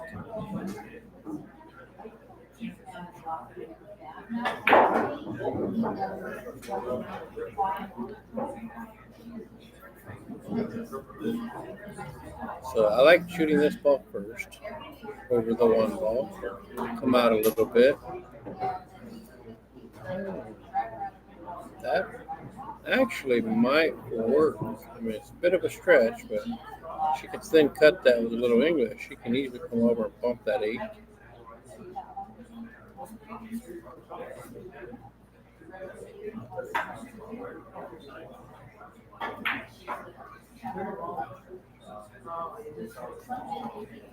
It seems how this is a thin cut. The cue ball will not automatically deflect out like this. If she hits it super thin, it's going to go right by it. But we'll see. Maybe she'll hit it just right.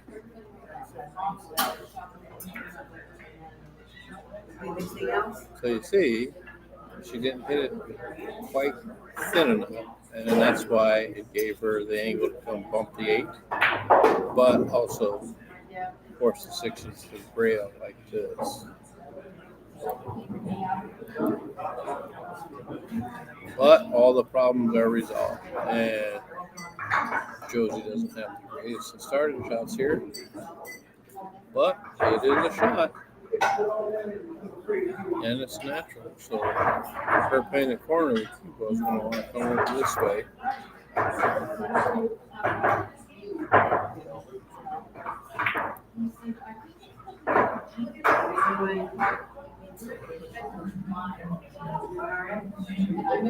My goodness. That's pretty good there. She didn't scratch. And 2.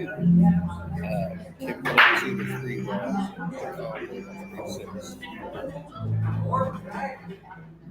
And then the 1 ball is my ideal position for a cut.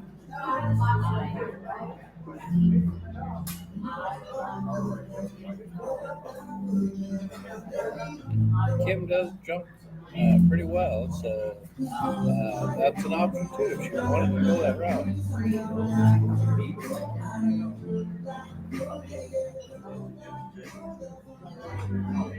I can tell you the 1 is cuttable. She's called it. It is super thin. And it doesn't help that the cue ball where it is in relation to this shot, but it's doable.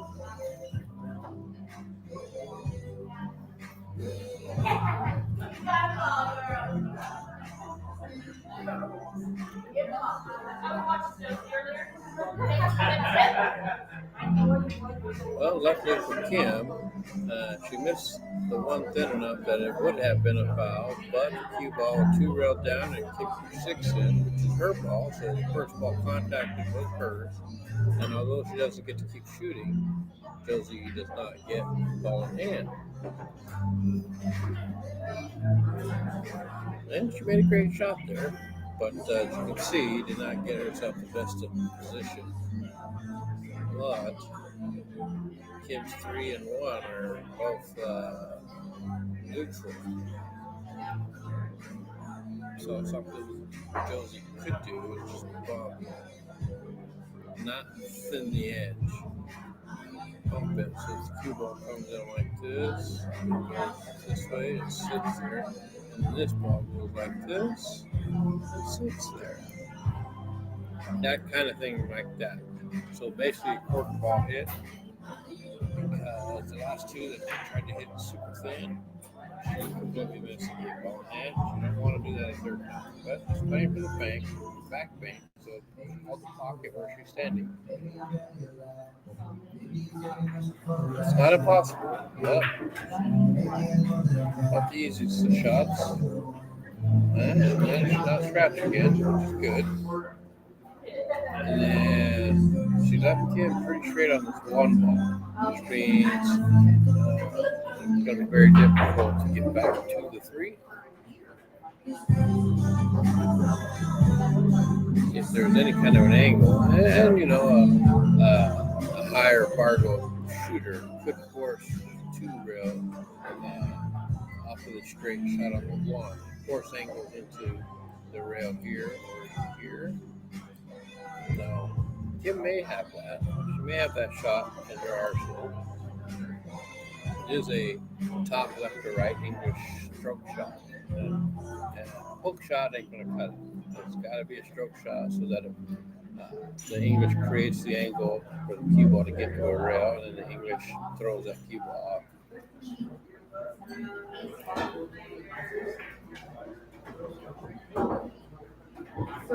It's not the easiest of shots to pull off,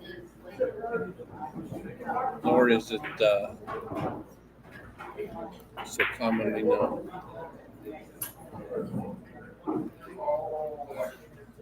Oh, Josie's got action here.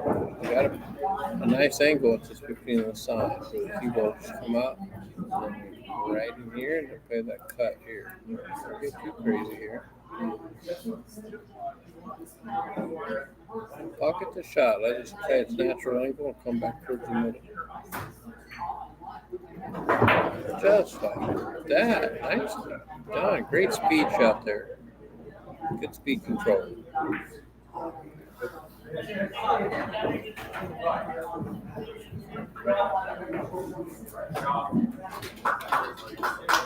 Excellent job, Josie. Wow. Way to hang in there and fight it out to the very end. That's a big win.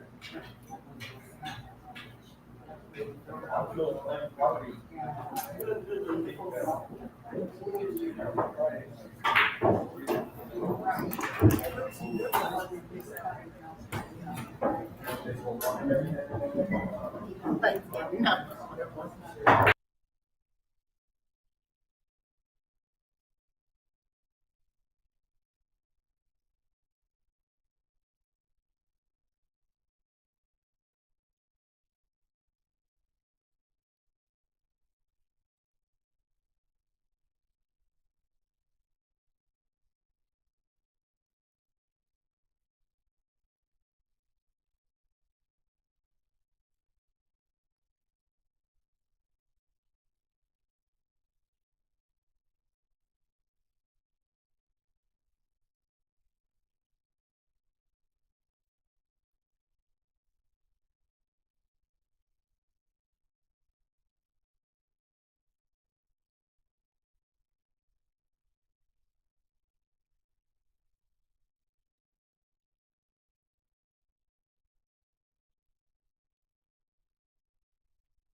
So game 10, this is a singles game.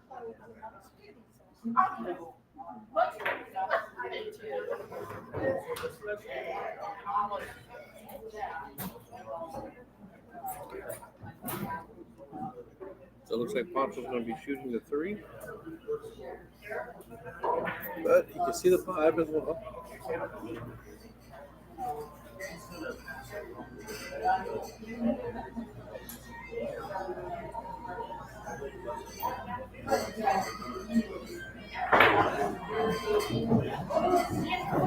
Okay, so it's going, he went 3-5-7-2-8. So he might even come in right here, take the cue ball like this. He went a little too far, but he did get in there real first. This is still very doable. 7 cuts here, the cue ball is going to come out like this. Somewhere right in there. That's his layout anyway. Because even if it comes up short, the 8 ball goes to both of the corners over there, so he'll have himself nice angles. Okay, so as you can see, we got sliding. So what's going to happen is this cue ball is going to come here, and with a little bit of inside, it's going to come back out here into this area.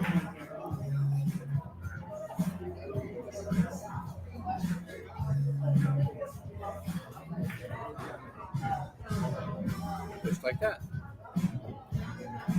So it's a little longer than he wanted, but he had to make sure he got above these 2 stripes. And with his ability, he can definitely make a little bit longer shot. Fully expect this to go down, and that'll give them a 2-game lead here.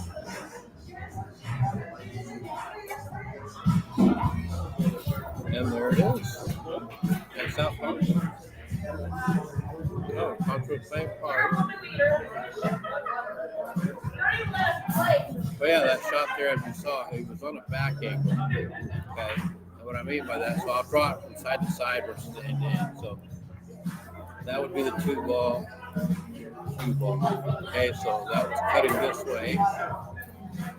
And so the cue ball is actually wanting to go this way, but he loaded up with right English. So with the cue ball, he kind of came in with that kind of English. And what that does is it takes its natural path here, and then that right English checks it backwards and makes it go just like this. And that's exactly what you saw. As it checked up and came back that way past the 2 stripes.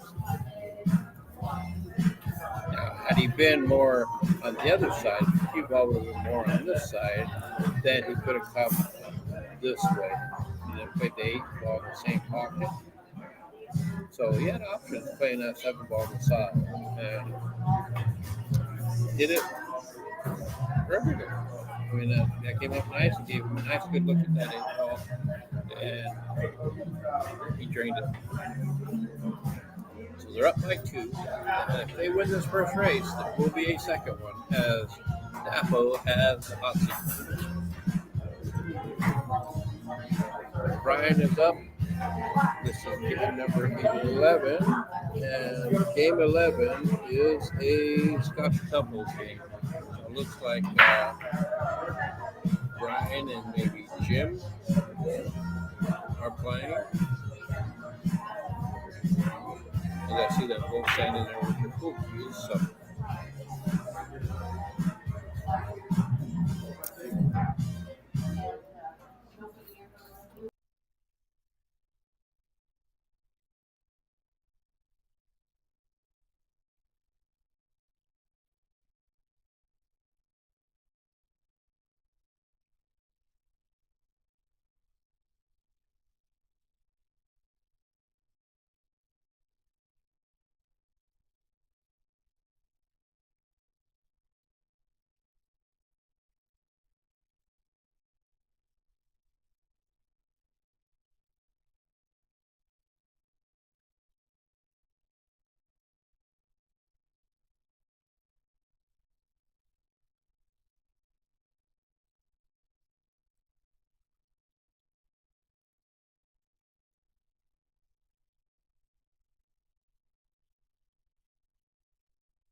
So apparently that last game I missed it.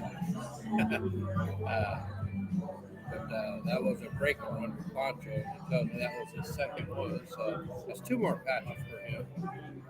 This whole tournament, he's been collecting them. I give out a break and run patch for every break and run. And I have given out a few to others, but I think Pancho's had 5 or 6 of them just in this weekend. Now I'm going to have to buy a whole new batch of them.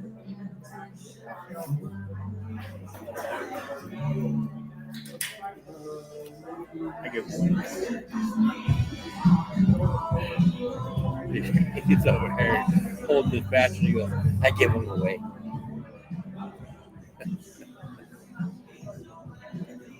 What a nice guy, huh?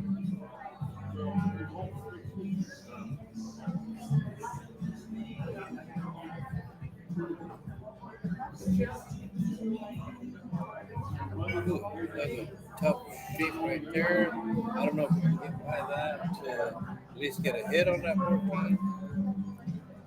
But I'll tell you one thing that's been a pleasant surprise is how well Bryant actually shoots. He's not much of a league player. Now it's called Baby I didn't even know he played a whole lot of pool. He rovered a few times last session just to cover people, and it was awesome. And then this session he signed up to play, and then he hung tight with Pancho most wins for the season on their team, which is awesome.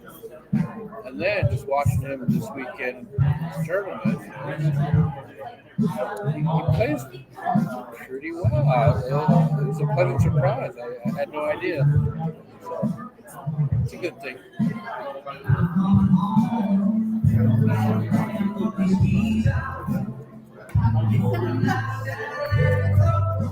This weekend's been a long weekend, especially for all the players that are still in it. And of course, me, because I've been here from start to finish. Early each day, last one to leave each day. So it is very tiring. However, it's well worth it to do what I can to keep pool going for everybody I can and bring in new players in and whatnot. And I appreciate everybody who plays. It's a good thing, in the pool community. So we got to keep root each other on and growing the game and growing our members. Do what we can. The more options we have, the better it is for everybody. Because you don't want to only ever have one thing. Hey, you want to play this? This is all we got. Or do you want to play this, or this? That's way better, and you get options, and you get to do it all here in town, where you don't have to drive to Tri-Cities to play, or Spokane, or wherever. You can. Those are all great venues with great tournaments and great people also. You expand your own pool friends and family. All good things. We travel around and root each other on that way too, and support each other in pool venues. Lots of out of towners that come here to support our bigger tournaments, so we really appreciate it. And for those of you that heard me earlier, I don't know if it was in this stream or the one before this one, I was talking about the Yakima Valley Community College Pool Club. So that thing is actually becoming pretty good passion of mine. I really enjoy it. I like the idea of it. All the students are awesome. And there's one student there. His name is Max. He has a prosthetic arm. The whole arm from shoulder down is prosthetic, and the hand is also. And he plays pool. And every time he shoots, he would grab like a paper towel or some sort of cloth and hold on to so that his cue would slide. Well, after seeing that, I reached out to my buddy Steve Ryjon, who owns Legacy Builders over in Spokane. And our good friend Harold Prine, who worked there and shot out of there, used to use what was called a sleeve instead of a pool glove. you slide it down onto your shaft there, and basically hold bridge on that, and then it slides through and works great. Well, Rajan told me he had some, and I told him about this kid at YBC, and I told him, hey, would you be willing to sell me some of those so I can take them to college? And he was like, tell you what, I'm going to mail them to you. And he mailed them to me and donated them. So thank you, Steve, for that. Appreciate it. And as soon as the fall quarter starts, I'll go to YBC, I'll see Max, and I'll give that to him. And let him try it out. I hope it works out for him. Help him to play. And just keep that with him every time he plays. And that would be awesome. And then something else we're doing is they, like I said, they have 35 kids right now in the pool club, all signed up and playing. And I was told that by fall quarter, that will grow as the fall quarter is much bigger than the summer quarter. So I'm going to be constructing a pool league for them because right now they have one 7-foot valley table there, and they around the clock, 7 a.m. till late night. There's kids in there banging balls around and playing against each other or whatever. So I'm going to organize a pool league for them, like 5-person teams, something like that. And that way they have actual matches every week, 3 times a week, and then they can look forward to that. And then once the Grandview campus gets theirs up and running, then we'll do the same with them, and then eventually have a tournament where 2 sites play each other, and then maybe even throw it out to other colleges around the state and Northwest or whatever. Say, hey, if you got a pool club, you want a pool club, and then have them show them how to get it up and running and do everything that they've done here, and then maybe have big tournaments. And the other thing I'm wanting to do is see if these kids in the pool club can't do a field trip to Spokane and play at Legacy, as Legacy has the license where they can have minors in there up until a certain hour of the night, and that way they'd be able to go in there and get the whole pool hall experience, and they wouldn't be able to get it for that. Same as the rest of us. So, anyway, sorry to bore you with that story, but it's kind of what I've been up to a lot, just kind of looking into and trying to build on.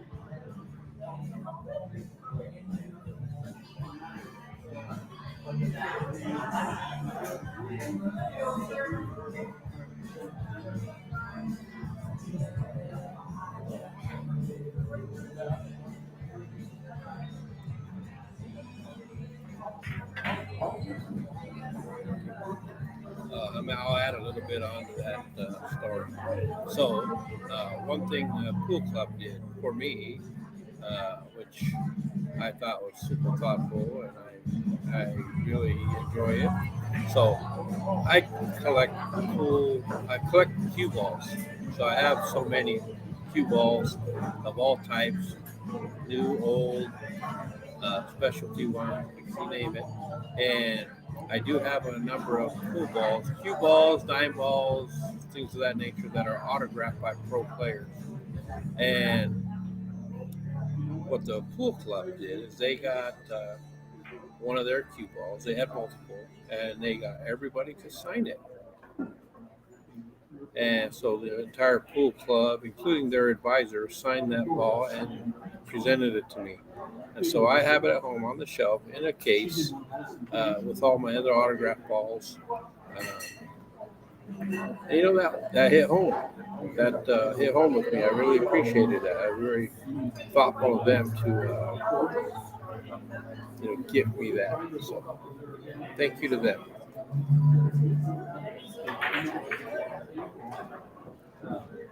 Oh, that was a nice shot, Larry.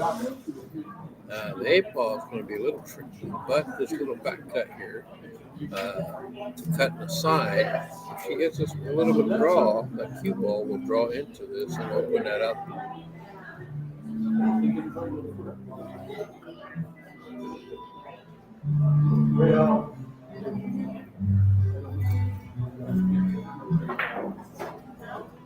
I think she would.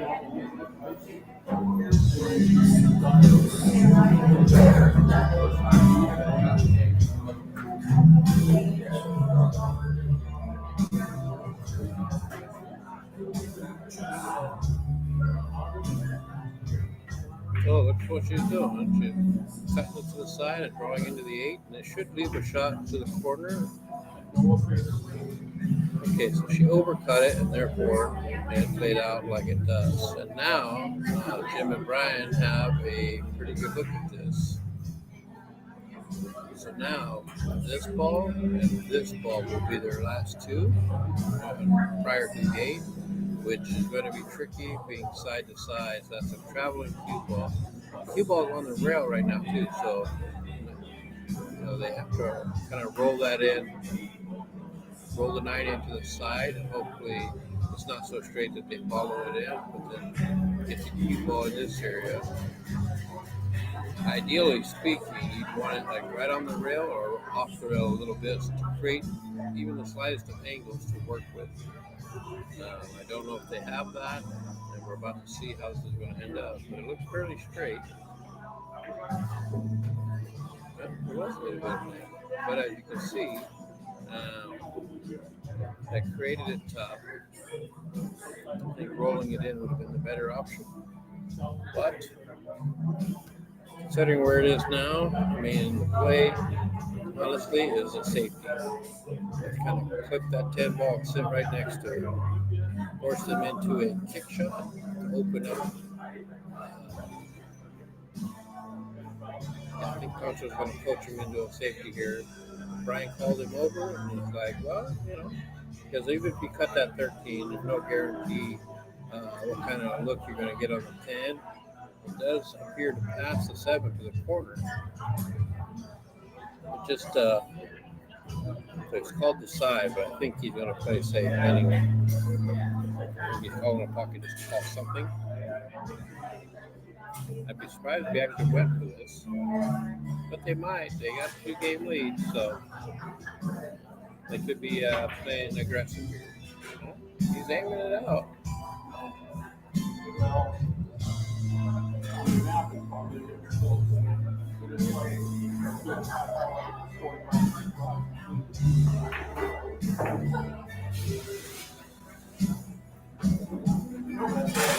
Good. Okay, look at that. Well, like I said, it's been doing really good. And there's another piece of evidence right there. Great shot, great paint shot. Jim an opportunity. Now, it would have been better had he not gone forward on this. But still make a thin cut on the 8. Brian has done a number of these quite well. The thing is, it's still not put in it right either. So on this cut, so the cue ball that's come this way, maybe 1-time scratch or 2-time scratch. Center top, center ball, both lengths. With the cue ball coming this way, or just going back and forth like that, and keeping the scratch out of the way. So we'll see how it goes down. But very tough nonetheless.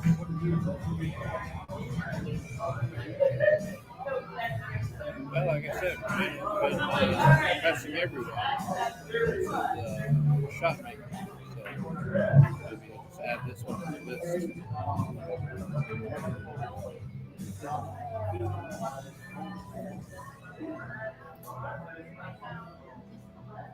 Okay, this isn't horrible. So I'll be focused on it. But as you can see, the 8 ball is now. And the shot is 7. So even if your pockets is 7, cue ball is more than likely going to be up in this area. So the A ball is going to be very difficult. And try to over the top on it so this pocket comes into play.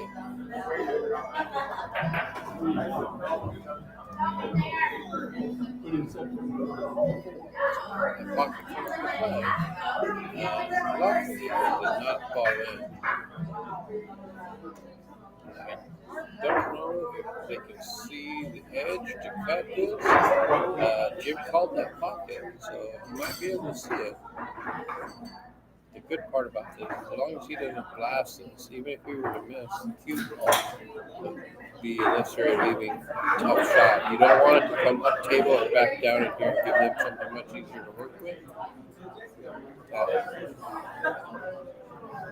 You don't have to hit this hard because the 8-ball only has to travel about a foot from where it sits to the hole is about a foot. So then you're hitting it paper thin. So you really don't have to put a whole lot into this. Cue ball's going to run up and down. Okay, so that's a game changer right there.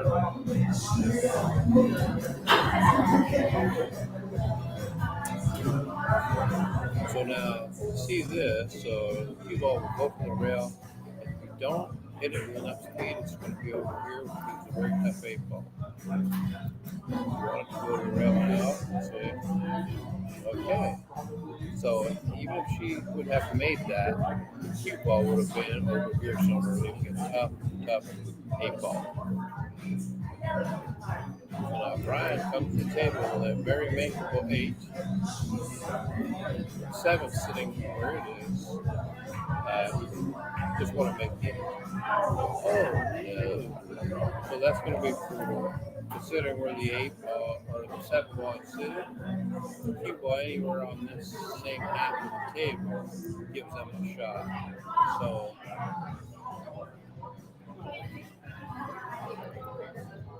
and then the 8-ball sitting in the jaws of the pocket, so there's really no shape to be had. Just pocket the ball.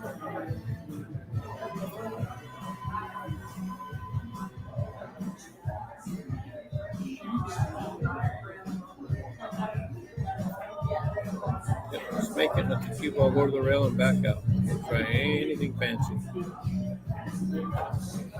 That's fine.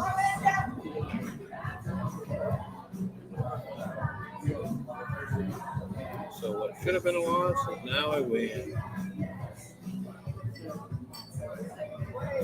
And there it is. They close the gap to 6-5.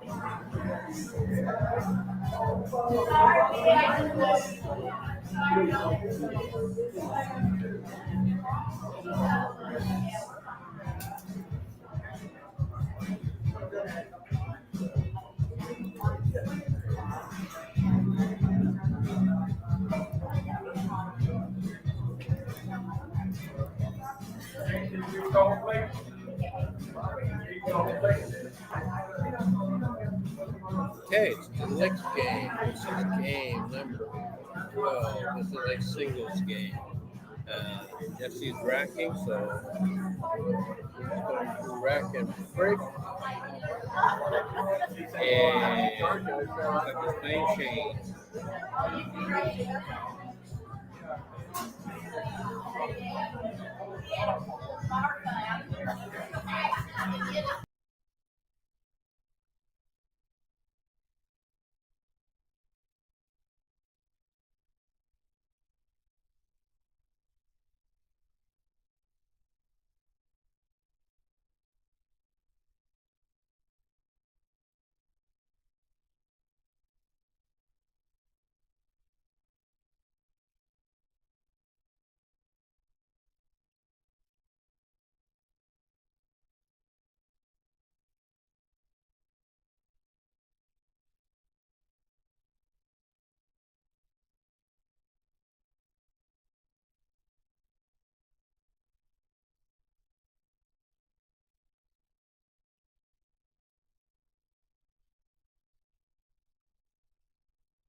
All right, I'm back. I had to go around and take a few pictures.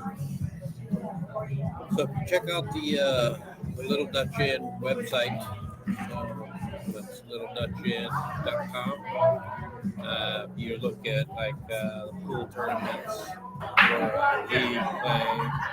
There's videos in there and pictures from various tournaments and things like that. But I have been working on trying to create videos and things like that to post up. So take a look at that.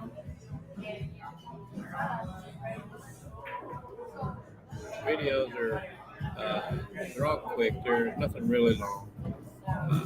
Just, 20 seconds, 30 seconds. I don't think 30 second one in there, but I just create videos of all the pool action and post them up.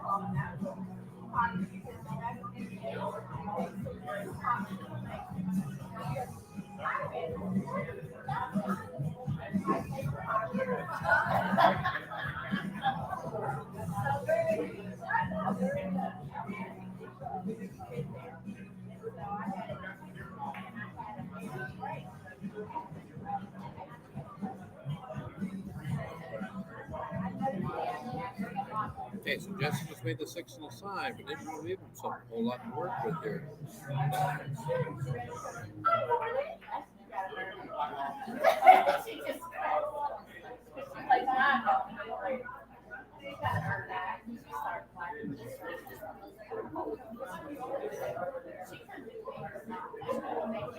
So the 2 and the 4 are tied up to 10 ball, so Jesse's going to need to do some work there.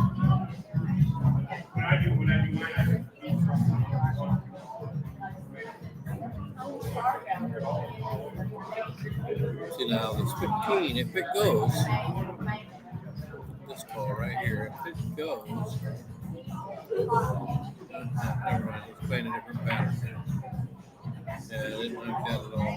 Although it does put an 8 in a very peculiar position for both of them. So now I would expect Jesse to pull off the safety here. Don't see him. Well, he went for the shot on the 3. That actually works out for him, I think. But I think Shane's going to cut this 10 ball first and get his trouble out of the way.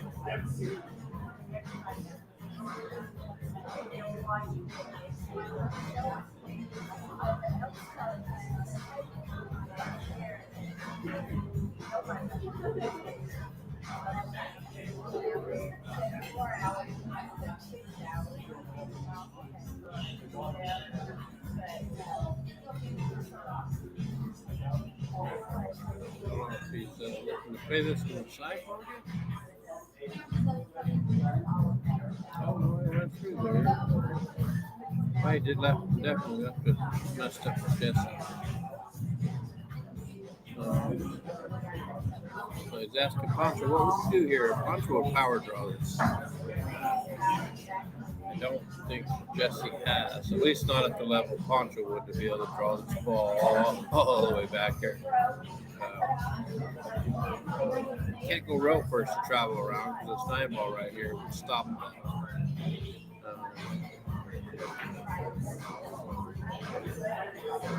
It's tough shot here because you don't want to just bump this and get in here. Leave the cue ball in here just because Shane would have this shot to work with, and Shane's good enough that he could pocket that ball, and once he pockets that ball, everything else goes. So Jesse's in a tough spot right here. Even this 9 ball passes it too, so it's not really an issue.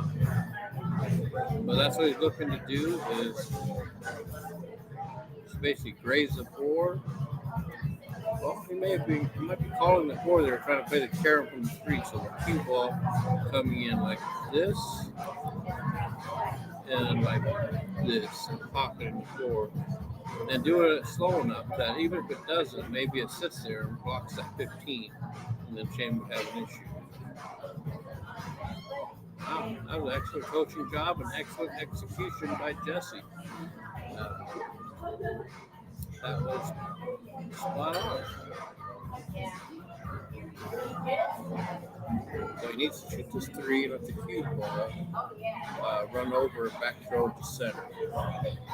Try fence this up. There you go. Oh, he's okay.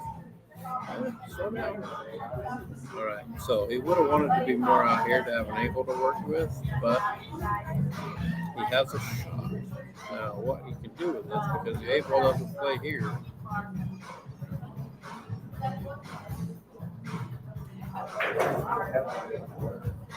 Okay, so basically, a bank shot, whether it's going to get in one of these two pockets, is all he can play.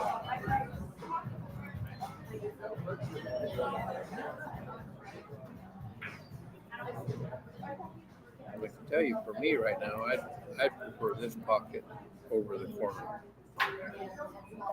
That's cross bank to the side is better set up at this point. But yeah, that's what. Well, what do I know? Look at Jesse making a great shot. What a shot that was! That was huge. Well, he's all smiles, and rightfully so. But I think that will boost his confidence for the day for sure, because he was kind of hanging his head a little bit over some mistakes earlier. But that was a big shot against their big player. So that's a lot. Good job, Jesse. That was a nice out. We'll see what I mean. But when he shot the 3 over there and brought the cue ball where it would be almost straight on the 2, that really affected everything he could do to get good shape on the skate. He would have wanted to be more out here so that he could maneuver across kind of like this or something, give himself options. The only other thing he could have done been, the ball, 8 ball there, 2 ball here, 2 ball here, is to do a rail first draw. Jesse doesn't know that shot, but basically you're going to come into it rail first like this, but using draw. And what that does is that the draw will come off the 2, so the cue ball will come out like this. It's not a shot I see used very often, but it's one of those that definitely comes in handy. We do have a number of people here who've cycled through coming in to watch the matches and kind of see what's going on. Some people who played the tournament are here. Yeah.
Oh, that could be a decider right there. And the reason why I say that is because the 5 ball, if you shoot a stop shot, should give you a nice clean look at this 3 in the side, and then you can draw back to the 8 in the corner that Jim's standing by.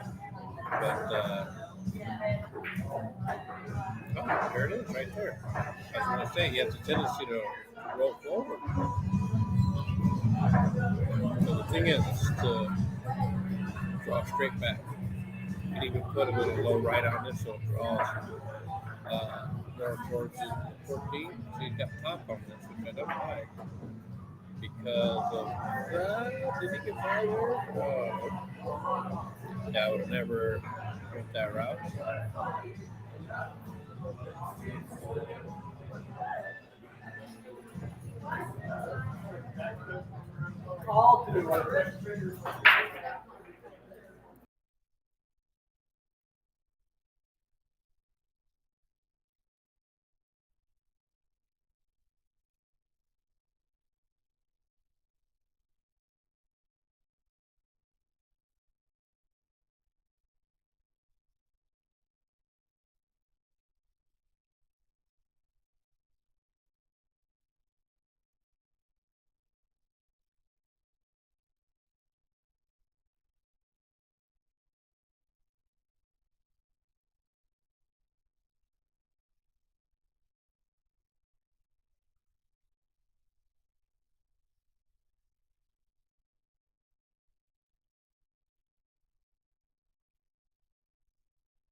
So you may have seen me up at the table, and the reason being is because players can ask anyone for coaching.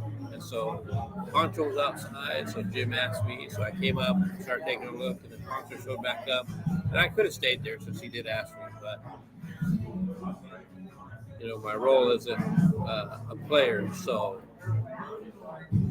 I stepped aside. But he's in a tough spot because he can't go directly past that 13, which would have been, looking at something along this line.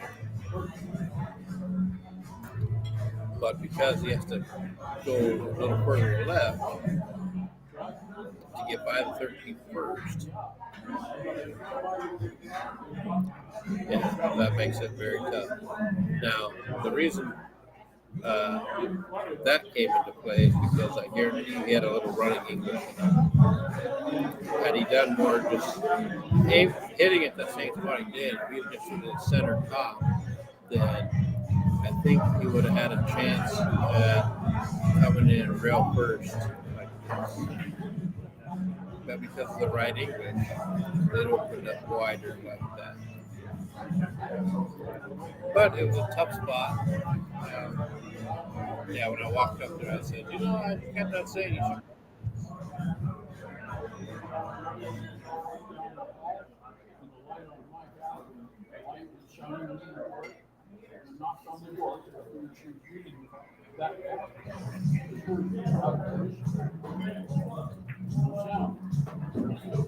But we'll see what Larry has here. The 8 ball, luckily, is right near the pocket for Jim. So, if Larry were to miss, let's say, then Jim would have a good look. But I expect Larry to make the shot, and maybe the 12 is from the pocket over there. And then after that, that was actually a really nice draw shot there. So he has action because he can play the 12 right here. And then if he rolls forward enough into this window, he can play this ball here, which would allow him to get out here and start picking these off one by one. And with those us that know Larry have seen him play, because he plays everything. Kind of an odd duck as to how he sees the table and what he does. But to his credit, he can make it work sometimes and pull off some things. And like we saw earlier, we did a 2-row kick out in 13. It's all rattling around up in that braid of his somewhere. I guess years ago, from what he told me years ago when he was in the Portland area, out that way, he was an APA player. This is years ago. So, he's been playing for a ton of years, and then he took a lot of time off. He was married, had family, and all that kind of stuff. And then his wife passed away last year, if I remember right. And he got to a point where he started coming out of the house, trying to get out of the house, that kind of thing. And he started playing pool, and then it got the itch again, and so now he's out playing all the time. And I gotta tell you, he's actually pretty fun to talk to. He's a nice guy. He's funny, good sense of humor.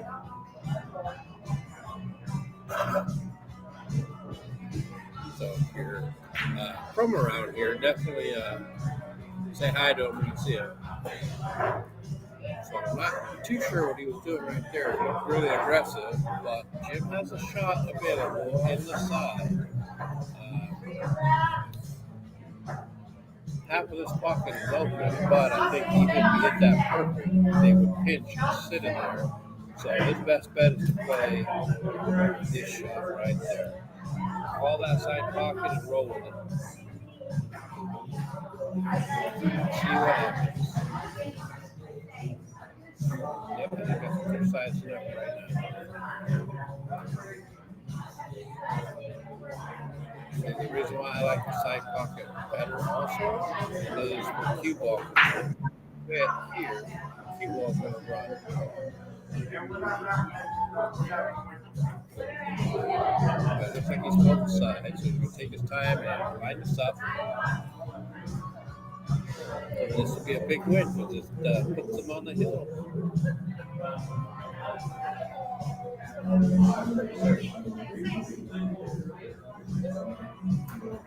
Cue ball's going to come off that 8, come into the like a second diamond dish.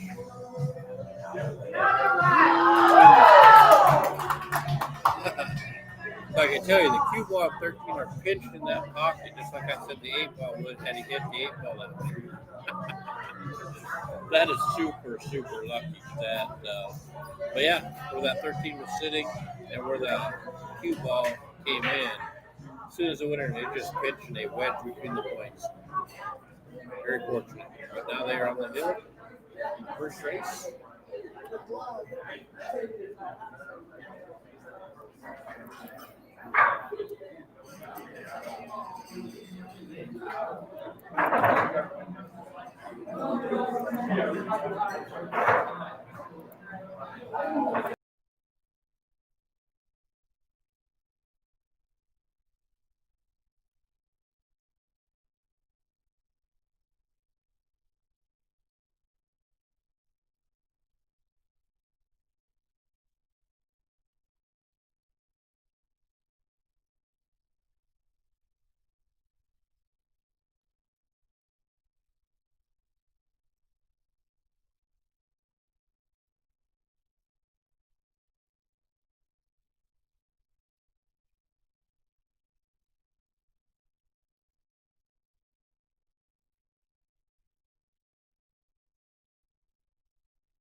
So this is a very big game for DA&FO, as if they lose this game, they lose this first race. But they do have the hot seat, so they would have to be beaten twice. Now, if POOLIGANS wins this game, then they win the race 9-5. And then, from what I've heard, there will be a split offer. I don't know. I haven't heard from the other side if they intend to take that offer or not. So if it comes to that, then that may happen off screen. So if you don't see a second race, you'll know that the split happened. And then, of course, if you see a second race, then we know that it did. But these matches have been averaging quite a bit of time. So it's already 5 o'clock, so maybe. Everybody's tired. It's been a long weekend, so we're not looking to be here till late night Sunday night. But if that's the option that they choose, then we will be here, me included, not a problem. And for me, I do not push it one way or the other. It's strictly up to the players. If they want to split, they can. If they don't want to, they don't have to. Like I said, it's entirely up to them. Okay? I have zero influence over that. I'm the last one to leave either way. So, but it is a good match. It's not as close as some of the other ones have been, but it's a long way from being over. Linda could pull this game off, and then a couple more wins, and boom, it's tied up. But that's why we play the games. It's not over till it's over. And let that be a lesson to everyone out there who plays pool, or any sport really, or anything in a competitive spirit. Never quit, never give up. Doesn't matter what the score is, anything. It is never over until it is 100% over. Keep that in mind. There's always a chance. Anything can happen, and that's why we play the games.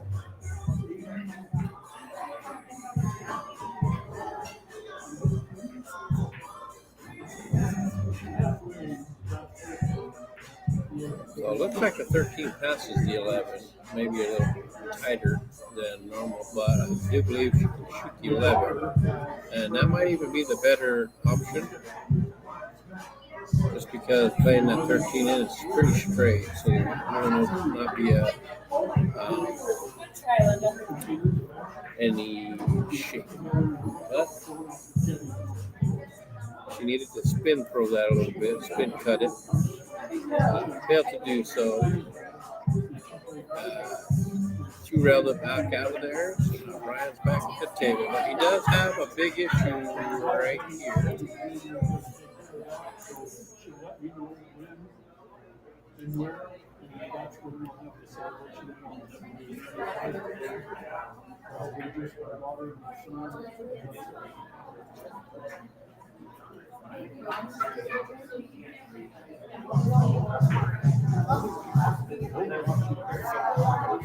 Willie don't know.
Well, like I mentioned, Linda could pull this one off. She did and closed the gap. So now game 15 is a Scotch doubles game. So it looks to be like it might be Kim and Park versus maybe Jesse and Josie. Either way, it is a Scotch game, so this is a big game too.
Well, this table looks pretty ugly. Oh my.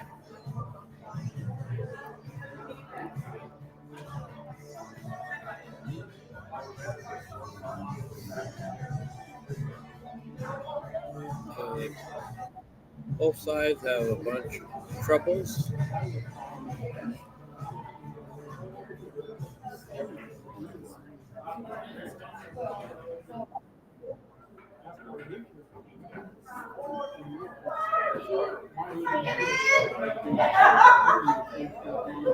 Okay, so Jesse comes to the table with ball in hand. As you can see, this is a trouble, this is a trouble, and this would have to be addressed soon as well. Now, the sport ball, I can't tell exactly how that lays out. If they put the cue ball here and played the carom off the 10, you could almost set that up because it has to be hit with some speed. You could almost set that. Well, Jesse doesn't really have that power draw stroke. Otherwise, you could set that up to power draw back into this.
Alright, so it looks like Tim has on this back cut on the 15, which also punched the 13 out of there.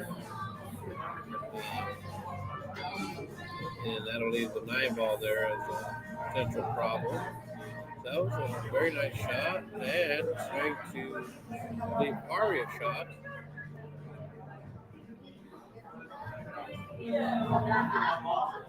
And if they can get there after pocketing this ball, it does look like the 8 splits the uprights right there. Well, like I said, they got to get there. Oh man, how good was that shot? Not only to pocket the ball, but to push the 13 over to give Kim a great shot at this. And now, if this was hit with top left, the ball could come in this way. You might even get even under it, but you want to be over in this area to shoot the 9 that way. So we'll see what she does here. Okay, so she tried that, but she just didn't leave the English that would opened it up for her. But you can see every bit of this ball. And she only ball there. So if she plays this here, with the cue ball, so put the 8 maybe a little bit, which could help because why don't you stop power blast and the 8 will come into this area, and the cue ball will have come off like this and give Kim a shot at it. So she's in good shape here.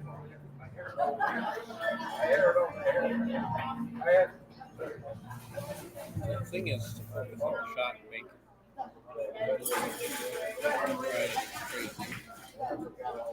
Okay. So to give themselves the best attempt at shaping this 8, she made for the big shot. But as you can see, left POOLIGANS with a good table layout here. Josie's here. She's going to shoot the 1. A natural shape will take her above the 5.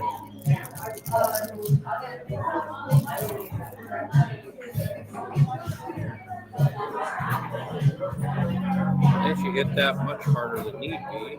But the reality is, where it's laying right now, Jessie could and probably should play the 7 ball. Because it has a little bit of an angle that cue ball can come this way. It doesn't leave much on that 9 ball. Well, get that perfect. So, just like he's showing her now, just pocket this ball and let that cue ball come out like this. You don't want to power blast it, but you don't want to baby it either. So he basically explained it quite well. So pocket the ball, let it take its natural course, power blast this.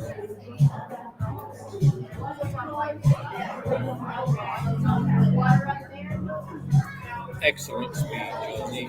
Very nice. Right, Jesse. So after that shot on the 7 ball and then the bank on the 8, couple games back, you should be feeling pretty good. You should be feeling pretty good about this shot. So this 2 will win this race. There it is.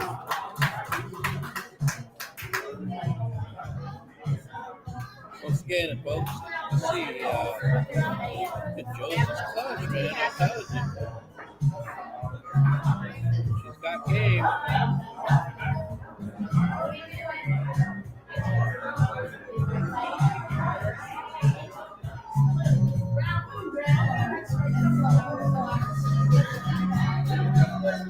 So, I see them talking over there, so I don't know if they're going to do a split or a play. So I'll know here in just a minute, but thanks for tuning in. If we go to a second race, you'll see it soon. If not, you won't see it. And then you'll know a split happened.